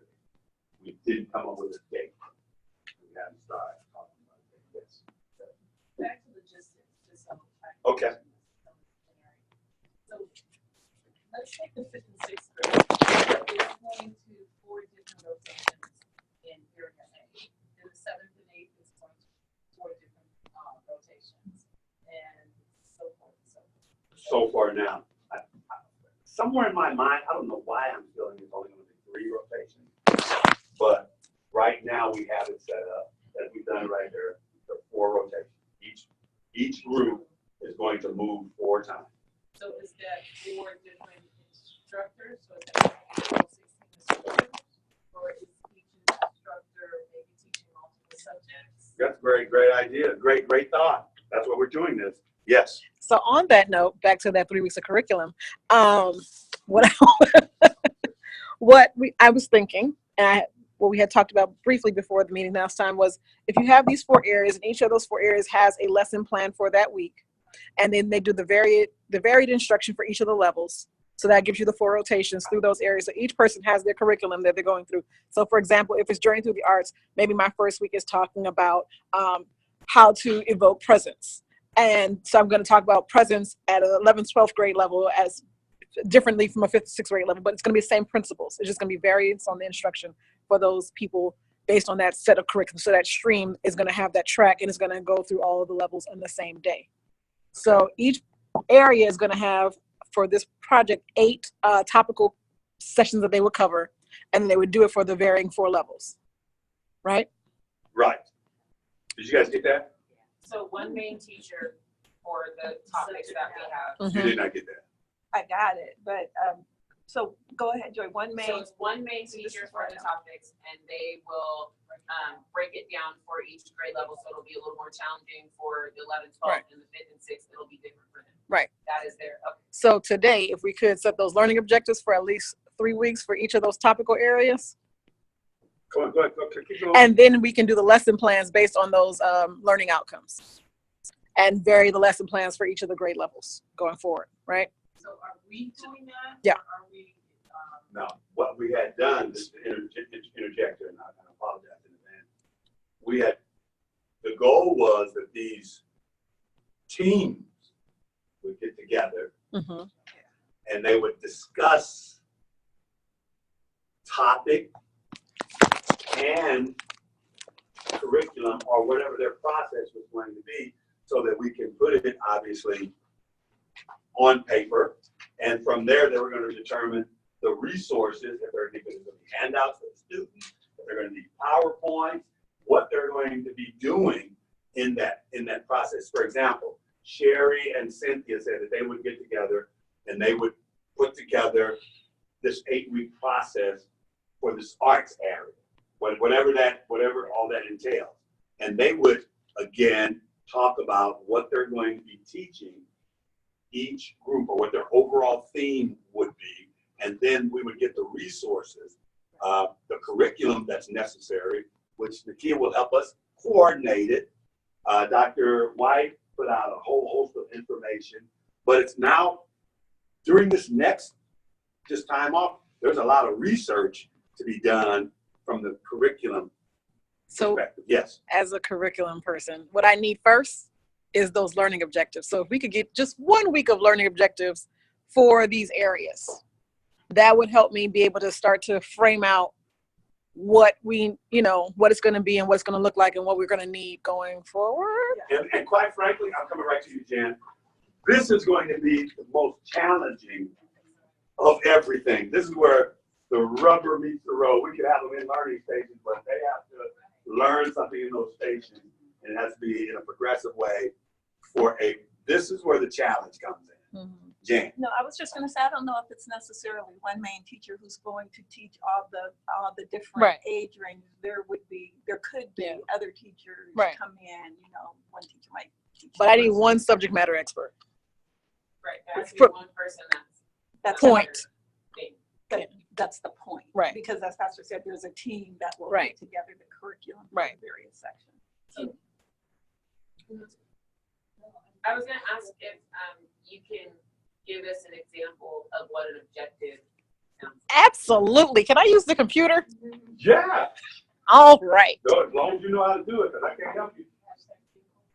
No, I'm gonna just pull up smart learning objectives. And we Yeah. have resources for you if you need them. This is where I need That's all you smart folks to step up. And a lot of it, folks, is already out there. We don't have to reinvent the wheel. You might change certain nuances. We're starting to work with Junior Achievement. They got a lot of information on career development and that whole process that they make available free to nonprofits. So a lot of stuff we don't have to reinvent the wheel on. You don't have to necessarily write your own curriculum. So my question now is, because it's a lot to write in curriculum. Yes. Where I was going. So are we writing curriculum for instructors to come in, I guess on who you are, and then teaching instructors the curriculum that we wrote? No, their teachers are coming out of this room. That's what I'm trying to figure out. That's Not right. only out of this room, right? Yeah. We should have some we may have volunteers that might want to teach. But their volunteers are not bringing curriculum. No, but the curriculum will be set when we start, so. Yeah, so they are teaching the curriculum that we wrote. That's right. And we're teaching, so they need to review the curriculum. Yes, I would think there would be like a train the trainer or the train the teacher if there That are. has to happen, yes. But again, I said, this is the most challenging part of the entire process. Takiya, you have what for it? So when I'm usually teaching faculty members about writing learning objectives, I'll go with SMART objectives. And what is subject, I don't know if you can see it, it's specific, measurable, attainable, relevant, and time-based. So when you do that, then there's also like an ABCD, which is audience, behavior, condition, and degree, when you want to have it be measurable. But if you take this and you just start off with students will be able to identify 3 career paths that do not require a college degree, and explain the requirements for that would be a learning objective, right? So when we're writing it, we only want 3 to 6 for each week, because you have to be able to be actually something that you can do, accomplishable. So specific, measurable, attainable, relevant, and time-based. That's So, the main thing. An example, like when I'm doing a lesson plan, when I'm being evaluated, when you make it time-based, mine starts with, by the end of this lesson, or by the end of this unit, students will be able to run a timed mile for blah, like that. So that's relevant to my subject, it's attainable, it's measurable, and so that's that's the main thing, is by the end of this, okay, by the end of 3 weeks, or by however we're gonna do it, that's what you. So when you hear it, when you hear learning objectives, because not everyone in here may be a teacher in the educational field, you're like, what's that? So this right here, when you're developing it for whatever your section is, you're able to do that. It gives you a framework to Now, but again, and you guys help me out, and I agree, I totally agree. So then are we asking each of these sample model learning groups to, to plug that in, as far as, so we have this consistency, and again, what it's going to benefit in the not too distant future, it's going to give me information to put into this grant for this class that I just want to get an A, and if I get some money on top of that, or we're digital learning process, you can do it. I'm gonna need you as an advisor, to look at some of my schoolwork. To look at it. To just review it, yeah. And if you feel like just doing a section of it, but review it. I just need you just as a, as an advisor. If you could. Okay, so show yourself now. In terms of differentiating the instruction based on the grade level, I like to use the Bloom's taxonomy model. So the older students would be at the top, right? But the younger students would be doing basically remembering or identifying those lower level skills that enable them to accomplish things that are at the top. But our 11th, 12th graders should be able to show a high level of mastery. So when we start writing it, we want to keep in consideration the words that we're using and if they're appropriate for the level of instruction. And again, this is where our mission statement comes in and our vision. Interwoven throughout all of this is the self-esteem building. Interwoven throughout all of this is that character building and the other things, just not, again, obviously we're looking to create this thirst for learning. Again, and I don't want to be redundant, but I am going to, this is probably going to be the most difficult piece to get. This is it. Because everybody in the room is not necessarily an educator, although we have a lot of educators in here, but we can simplify a lot of this because it is going to be fast paced. It's going to be 8 weeks, 6 to 8 weeks. We're going to build up on it. There's some other things going to be involved, but whether you're an educator or not, for example, Jan works in corporate America. She does what she does. She's not an educator, but she's going to be providing education for, however you develop career development. And so she can still use the same matrix for what she's doing. And again, we don't have to necessarily overthink it, but the learning objective must be clear. The learning objective must be clear, and the outcomes must be clear. Are we on the same page there? Can I make one suggestion that for the 5th and 6th grade, they probably will have the same instructor for a lot that they go through, because for them, they make those connections where they need like that one teacher that they keep learning from. So that this group might have to take on a lot as far as what they're teaching the 5th and 6th. 7th through 12th, you could put different people in front of them that they can constantly learn from, but the younger group, they might have like that one teacher that stays with them just through the 8 weeks, where they're teaching them, and that's, you're good elementary school teachers, that's what they do, but they're going to be teaching them about the arts and this and that and the other thing, and to be able to have that mentality to be able to teach the 5th and 6th grade. Right. And let me, again, I want to use Jan again, because she's not a teacher in the classical sense. She may only, with the career development piece, she may only interface with the 11th and 12th graders, or the 10th, 9th, or 10th. I don't know. If she interfaces with the 5th and 6th, it's almost, it's diluted to, what do you want to be when you grow up? Right. Kind of thing. Right. And this is what a fireman has to do. But when you get up to the other levels, now you're talking about maybe interviewing skills or how to fill out an application. Obviously, we're not going to do that with the 5th and 6th grade. Right. And so it's going to be, yes, Gia. So, last question. So you, in terms of the outcomes, are you gonna have to be accountable, or who do you have to be accountable to? Are you writing a grant or something? Or no? Well, I'm gonna use this process that we're using here, and I'm not submitting I would love to be able to submit a grant. Obviously, I'm going to be doing it for a grade. That's the project that we're having. So I'm going to be taking this information and using it as my class project for school. But man, if it works, I mean, trust me, I'll send it out after the doc takes a look at it and says, you know what, try it. Is that a whole next phase of who evaluates the outcomes to determine if it was? What I would say easily right now as far as outcomes are concerned, I mean, we've been blessed to have some very accomplished educators and administrators in this group.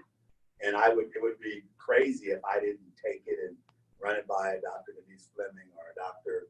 Judy White or Dr. Dio Salcido to look at it and say, hey, you know, you think we did this right if we do our debriefing? Or, you know, Takiya with her, you know, did we do this right? And maybe that's another think tank, you know, what do you guys think, you know, and do it from that level. Because it's not a one-shot deal. This is something we're going to want to do year after. We want it to be a program. I want it to be the Create Thirst Academy, something that will have permanency in our community. Go further with the vision. Hey, we got a model. This is real ambitious that we can take to New York and help them start a program, or take to San Bernardino and help them with a program.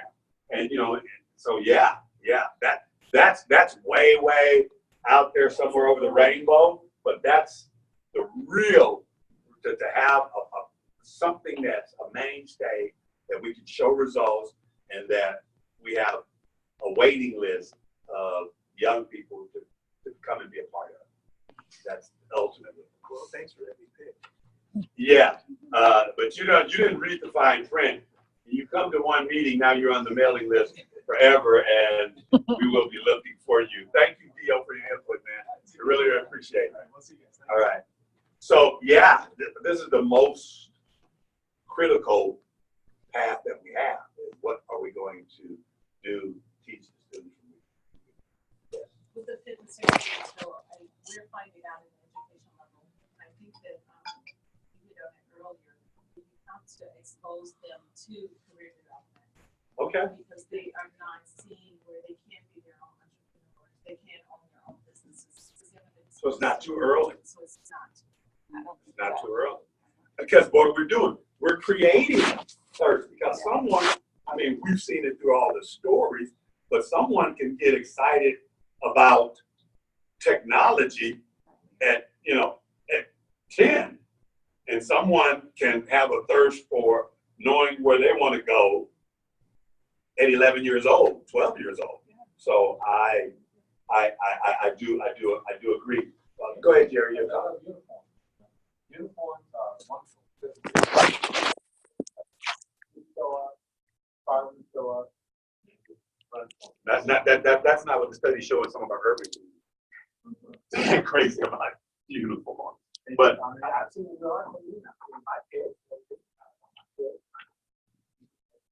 no, I'm just teasing you, Jerry. Firemen are up for it. You show up, they're back with it. They run to them.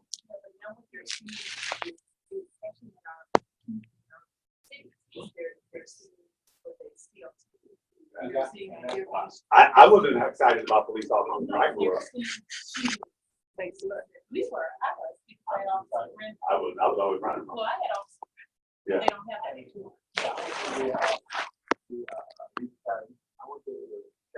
I'm not that crazy about them now. When they want to pull behind me when I'm driving my car, what do you want? You go around? I'm just saying, in some of our communities, they're not. But we have to introduce them so they can be more comfortable. Yeah. But I mean, it could be different people in uniform. It could be somebody in a doctor NASCAR is uniform, smart, a doctor. Astronaut. Yeah. Yeah. A pilot. Yeah. Yeah. Let's go. You guys have got a lot accomplished today. Again, just to finish this up. Class time, again, 9 to 1 p.m. We talked about that. Student survey, we talked about that. We talked about call and response. The Project Logic model.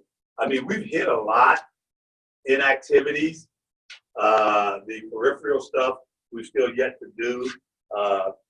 When we're going to really launch the website, we talked, and I don't know who agreed to help create the application and the admissions process.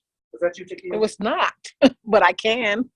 Chris, Christopher does not have an electronic copy of their. you said you were gonna get the copy. Yes, the hard copy. Can you get that? Yeah. I just Can have you to- scan it in and send it Yeah, in there? yeah. I Okay, just have to get a blue one.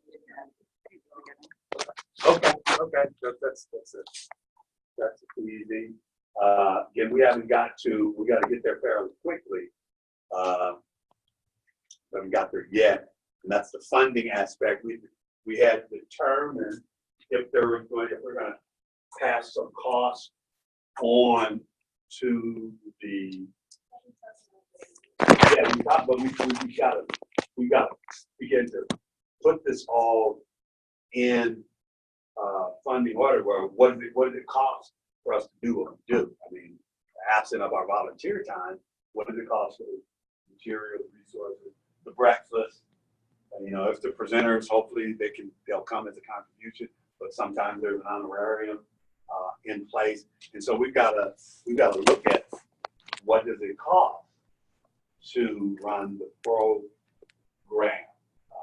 Because when I do my grant thing, I'm putting the cost in for everything from executive director to administrator to space. I mean, we're blessed to have, you know, space at no cost, but that's not always reality with programs. You have to put that number in there, whatever it is, whether you're getting free space or not. Yes.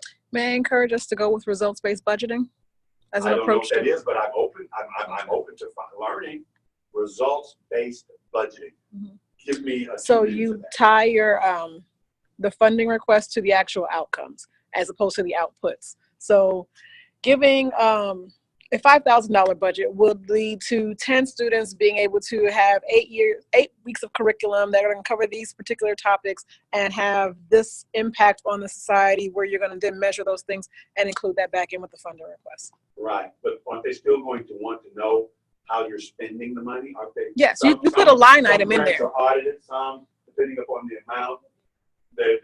Some are, Yes. I think under $5,000 sometimes.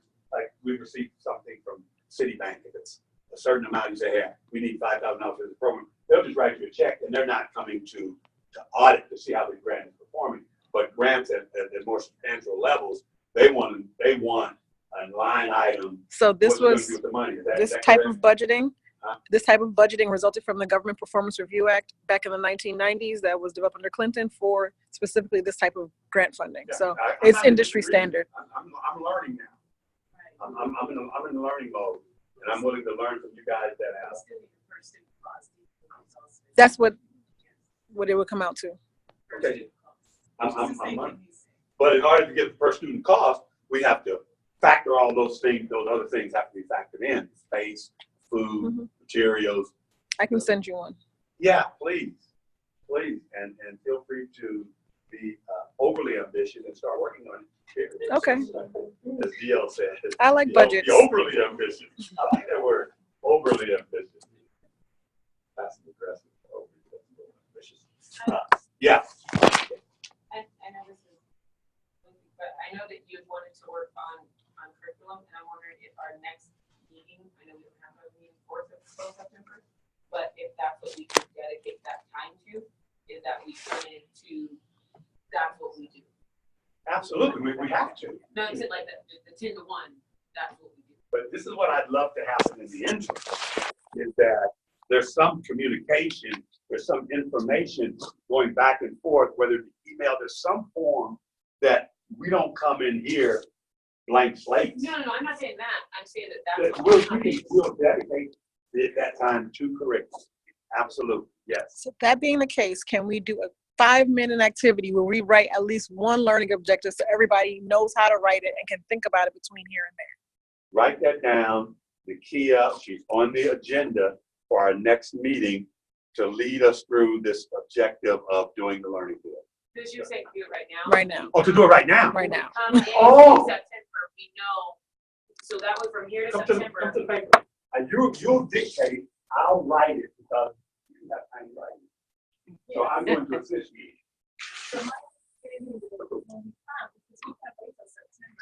My understanding is that we will come, each group should have curriculum already. Something framed, something idea, some objectives anyway. Right. So you probably do it better. What that would mean when. Get out of your way. Get out of your way. What, Okay. yeah, because what that would mean is that the teams would have to have some kind of meeting in between now and the next meeting, some type of conversation. That's fine. Which is fine, but yeah, we're missing a lot of people today. Okay. Well, what we'll do is this. We will, if it's okay with all of you, especially those on respective teams, we'll make sure you have the other person's contact information, and then someone's going to have to kind of take a leadership position and say, hey guys, we need to at least have a conference call. I mean, you don't necessarily have to, in the day and age, you don't have to meet, but you do need to have a conversation. So that, if that team decides to meet, I mean, so be it. I don't know. Students will be able to do what in your career development class? We don't. Creative arts is missing. Okay, creative arts. I'm not on a team. No. What team do you want to be on? Yes. Don't do that. What me on their team. No. What do you feel? What do you feel? What do you feel like? I'm gonna go with team. She's probably gonna. Delta girl. Okay, I'm here for Jane. Okay, yeah. I'm not in a team, I'm speaking to her about. Okay, that's Jan, Jerry, and I think somebody else is on that team. Just us two so far. I think No, Cornelius. The Cornelius is on. Oh, no, it's not maybe. He is on. He's on. He's not on the list, but yeah. He's not on the he list, is but he said he wanted to be on there. Right. So, okay. So, The career development team, the whole team for career development team. goals, let's do you guys. Okay. Okay, so, yeah, I should, but I'm not doing it. So, what are you guys gonna do your first session? An assessment is what I'm thinking. And then I'll let Jan chime in. That's my thinking. What, to assess what? Okay, here's what, let me give you my idea of what I've done this for years. So it's no different, you know, trying to first thing you assess. There's an assessment that we do, county, that we've built for years. It's called Coach Cops. And that assesses you, it's a career development type, and it has certain types of questions that you can ask, and you can kind of find out what your career is in. There's something that there's a gift one, and there's two, there's a bet one, and there's a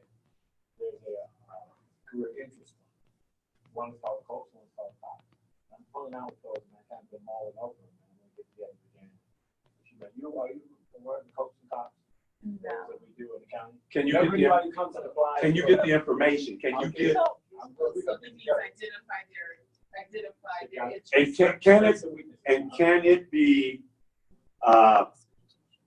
grade level or age related, relatable? Can 5th and 6th graders relate to it? Because it's going to have to be relatable. So, I got another plan for them. so I think it's as easy as, I don't know that we need a written assessment. I think it's as easy as talking to the students and asking the students to identify at least 3 things that they may be interested in. And that can be grade level. That could 5th and 6th graders. What do you think you want to be when you grow up? Or at a higher level with high school students in a different communication. What are the 3 fields that you're interested in? Okay, so the first thing that you guys, again, So, Dr. Moo, you're on this. Go ahead. wait. What did I say again? That's what she said. No, I didn't. Identify You their said it. Go ahead, Jan. Identify their interests. That's what she said. We want to find out the interest. I said identify at least 3 areas of interest for career. I see, Jan, and so then we look at abilities. You know, that's so we look at Abilities? We're not looking at 11th and 12th graders, some students. Some things they like, they may like computers, they may like this, abilities. Again, that natural gift. So That might take them into a trade, it might take them into something else. you're jumping ahead. No, we're discussing right now. We haven't given you an answer No, yet. wait, you're jumping No, ahead. she's walking us through an activity and Right. she's trying to keep us on Oh, course. Well, what's So, next up? Before we get to activities and what you want them to do and what them to accomplish, you have to say what you want them to learn. So that's why we write the objectives first. So students will be able to do what, like when you dream it and you say, okay, this is the vision for this week. That's what this is. So these are your learning goals, your objectives, your outcomes are here. So once you have that, then you go, okay, which activities enable these learning objectives? Okay. So then we go with, okay, we're gonna do an assessment of their career readiness, or we're gonna do an ASVAB, or whatever it is you're gonna do, those are the activities that come in. Right. And Okay. then you take your assessment, you say, how can I measure these things? So if they are able to identify 3 career interests, well, what is the deliverable? Are we gonna have them do a survey? Will they say what the 3 career interests are? They're gonna turn a paper? What are they gonna do where we can actually come back and say, this was accomplished? Yeah. Okay, so first thing is the students will be able to do what? So one thing that you guys said is they'll be able to identify 3 career interests by the end of that session. Okay. Let's put something else under there. They'll have a better, let's see. We want to also then expose them to different types of careers that are not the normal set of, would you say, the careers that they have, or what? Yeah, What are exposed, like you're talking about. We want to Exposure create is a an thirst. activity. Other activity, right? Exposure is an activity. It's an activity. Exposure is an activity. I can't measure exposure. So based on the exposure, what do you hope to accomplish? That they would, Let's just go with the one. that they're big, let's see, that it would broaden their sight, career sight, something, how you want to say So it? students will acquire 2 new potential career fields or become informed about 2. That's a good one. That's a good one. They will be able to identify at least 2 additional fields that they hadn't thought of. Or something.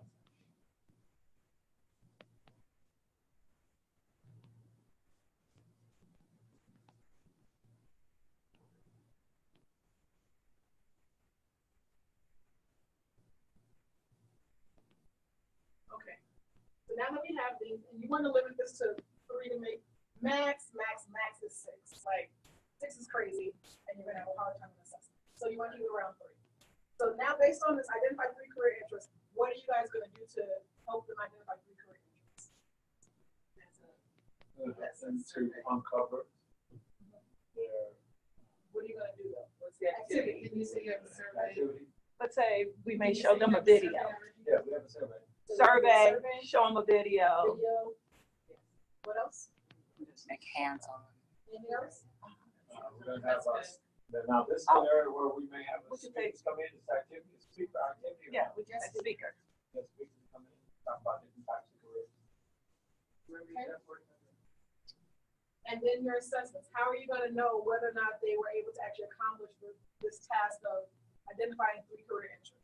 So We're what are you gonna gonna have give them them. that they're gonna turn in? Where they're gonna turn in some type of sheet where they've written down.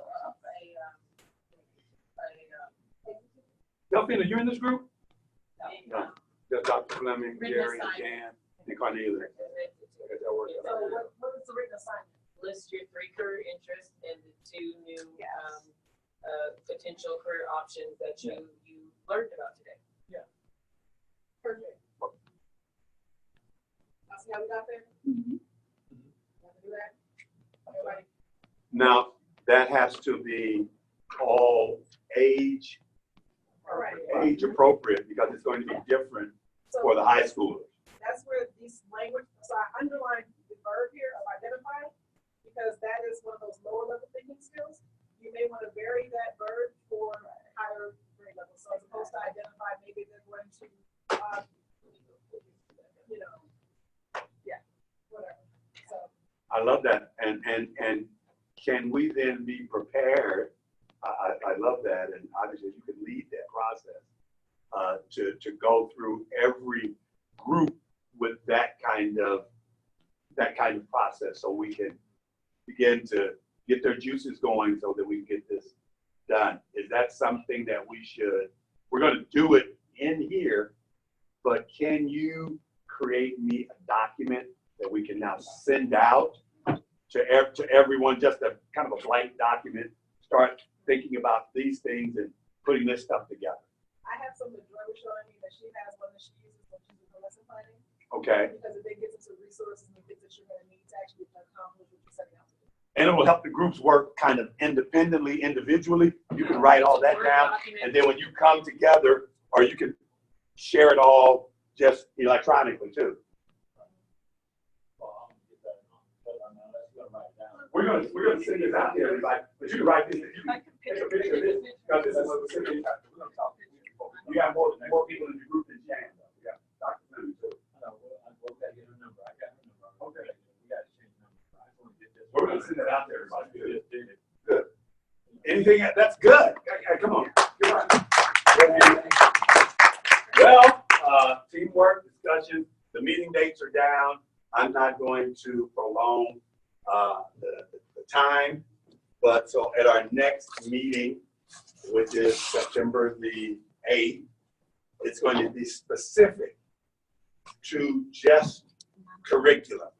With the idea in mind, everybody's going to receive this kind of document to where you need to come in with that stuff kind of thought through already in that. Is everybody clear on that? It makes sense? Makes a lot of sense. And again, everybody is going to have it. It's going to work. Don't in any way feel you have nothing to contribute. Everybody, this program is enough where everybody's going to be able to contribute, participate, learn. I'm learning and is definitely willing to take and sit in the back seat while those of you that have, greater expertise in whatever area can teach me, because you guys are a part of my class. So especially this portion. Yes, Chester. I know we haven't talked about the future concerning the vision statement, mission statement for the kid. Something that kind of adequate for the parents. I don't know what it stands for. Kids that comes on Saturday, those are kids that are not thirsty for Monday to Friday. So which means the parents are going to have to be involved in it, have to inspire the kids in some form, in some way. So you can have a successful approach to what you're doing. I just had a little thought in my spirit. I said here, parents, you can quench a thirst for the child, or maybe you can be the one that keeps them from drinking by having a thirst for the future. So the parents definitely have to be involved, because the parents from Monday to Friday doing what they're doing, dropping their kids off, there's some time factor, them getting up early, and kind of stuff that's going to be 9 or 11. All of those things definitely have an impact on the school. Agreed. So we have to again encourage the parents. Yes. And parent engagement, encourage them to encourage the students. And to not quench their desire. Gotcha. What happens is parents have their own objective of what they're going to do Saturday, Sunday, and how they're going to perform as far as either that, how they're going to get their child here. And there's a lot of things that goes on behind the scenes to encourage the student. So that's. Well, I agree. We haven't. That piece is important. Yeah, that piece is important on how can parents, because again, one thing we're going to have to develop again is a parent's orientation, and in that orientation, when we let the parents know what our expectations are going to be of the student. At that same time, we haven't got there yet, but that's important, and so thank you for bringing that up. As a matter of fact, thank everybody for the contributions today. I think that this time has been extremely fruitful, and we're going to go forward with that. And we're going to do something with these Black History posters too, that somehow they're going to be around when the kids are around. So somehow, some way, especially the folks that are doing the learning thing, I like to incorporate African American history in some portion of the learning environment, where if we're having them take something that they've learned off these boards and write something or give a speech or something. So that's just, I appreciate everybody. And going forward, again, we're going to have to get the breakfast menu. We're going to have vavolunteers to help us set up and clean up. I'm going to ask some of the men if you'll just stay around with me today and help us get all that stuff up and put up. But other than that, is there anything else? We've been very, very timely today. Yes. So I know that when we meet again, we're gonna. Don't call me right now. One curriculum. Is it one curriculum you want us to have on September 8th? I think whatever the document we send out, we want this at least completed. One, when you say one, are you talking about for each grade level? When you say one, We need 8. we need 8. And so also, the question. So you're looking for this for each class? Right. Yes. So the answer is 8 weeks of 8 weeks of at least completing that. That would be amazing. To begin to develop curriculum. So we're Thank you. trying, I know we're not gonna have it. Yeah, that's kind of great. September. Why not? It's a lot of work. Okay. But we can at least have We can at least the have learning that. objectives. We want at least what? Today is 5. Yeah. Yeah. There's- How many? She's a teacher. Right, I'm not. Well, again, you. How many do you think would be Dr. White set a threshold for 3. a She was threshold? aspirational threshold of 3 Dr. White says so. Minimum 3. Minimum 3 for all levels. for all levels. Minimum 3 for all All levels. levels. Yes. Well, I mean, once you get it for the higher levels, you just tweak it. You just change it till you get down to Dr. Seuss. I mean, that's pretty much. You start here at Einstein and you get down to Dr. Seuss. That's pretty much how you reduce it. So, Yeah, if we could, minimum 3. could we please use the guide of Bloom's taxonomy for learning objectives in terms of the verbs for the words that you're going to choose? Because that's what I'm going to use to be like, hey, that's not really an 11th grade learning objective. That's more like a 4th grade learning objective. And it's going to be my feedback, Bloom's taxonomy. Like tax? No, we got to have this. We got to have her in the process. Because, but again, you're going to send me a document that I'm going to send out to them to give you this information. Again, Yes. it's just pulling it up on the computer Yes. and looking at it. Because this is just giving you a word list to pick from. Just give me a word It list. makes it easier. What? Oh, we good. We got strong. Jamie, you say you were working inside of today? Yes, she's sure. Okay, I got what? Okay, go You ahead. could say, instead of identify, if you're working on 11, 12, students would be able to evaluate 3 career interests. Exactly. I think we're good. We're Yeah. we're good. I don't need a list of words. Trust me, you do. But Trust me. I will look at Trust them. me. Okay, good. I think you're going to need a list of words Trust because me. you guys operate at this level, and we're going to be operating at this level I got too. grandbabies. Okay, all right. Remember they say, pride goes before. I'm like, Remember they say I do it pride every goes- day. And I still got Remember they say pride comes before. I'm just saying, be open. That's all I'm saying. Be I'm open. open. Okay. you I can just also told send you guys a woman- you didn't need- generator. You just told that woman you didn't need a list of her. No, I mean, You said keep your words. I heard you. Keep your words. All right. Well, hey, thank you, everyone. Again, I am just impressed with you guys totally. And as it keeps going, and it's going to be real important that we not miss meetings, but I know you're going to miss a meeting or two. So go in peace, be blessed, and as soon as I get the Google Notes or whatever from Takiya, I'll send it. We'll make sure that you guys have that stuff early. Please check your emails. I know that all you guys aren't email checkers per se, but flag create thirst emails that come in as important. Put a slash on exclamation mark so that you'll at least have this information about what we're talking about. Amen. Be Amen. blessed. Go. Make sure you find the church, the fellowship at Sunday. And if you don't find it, I'm the living way, we got a chair for it.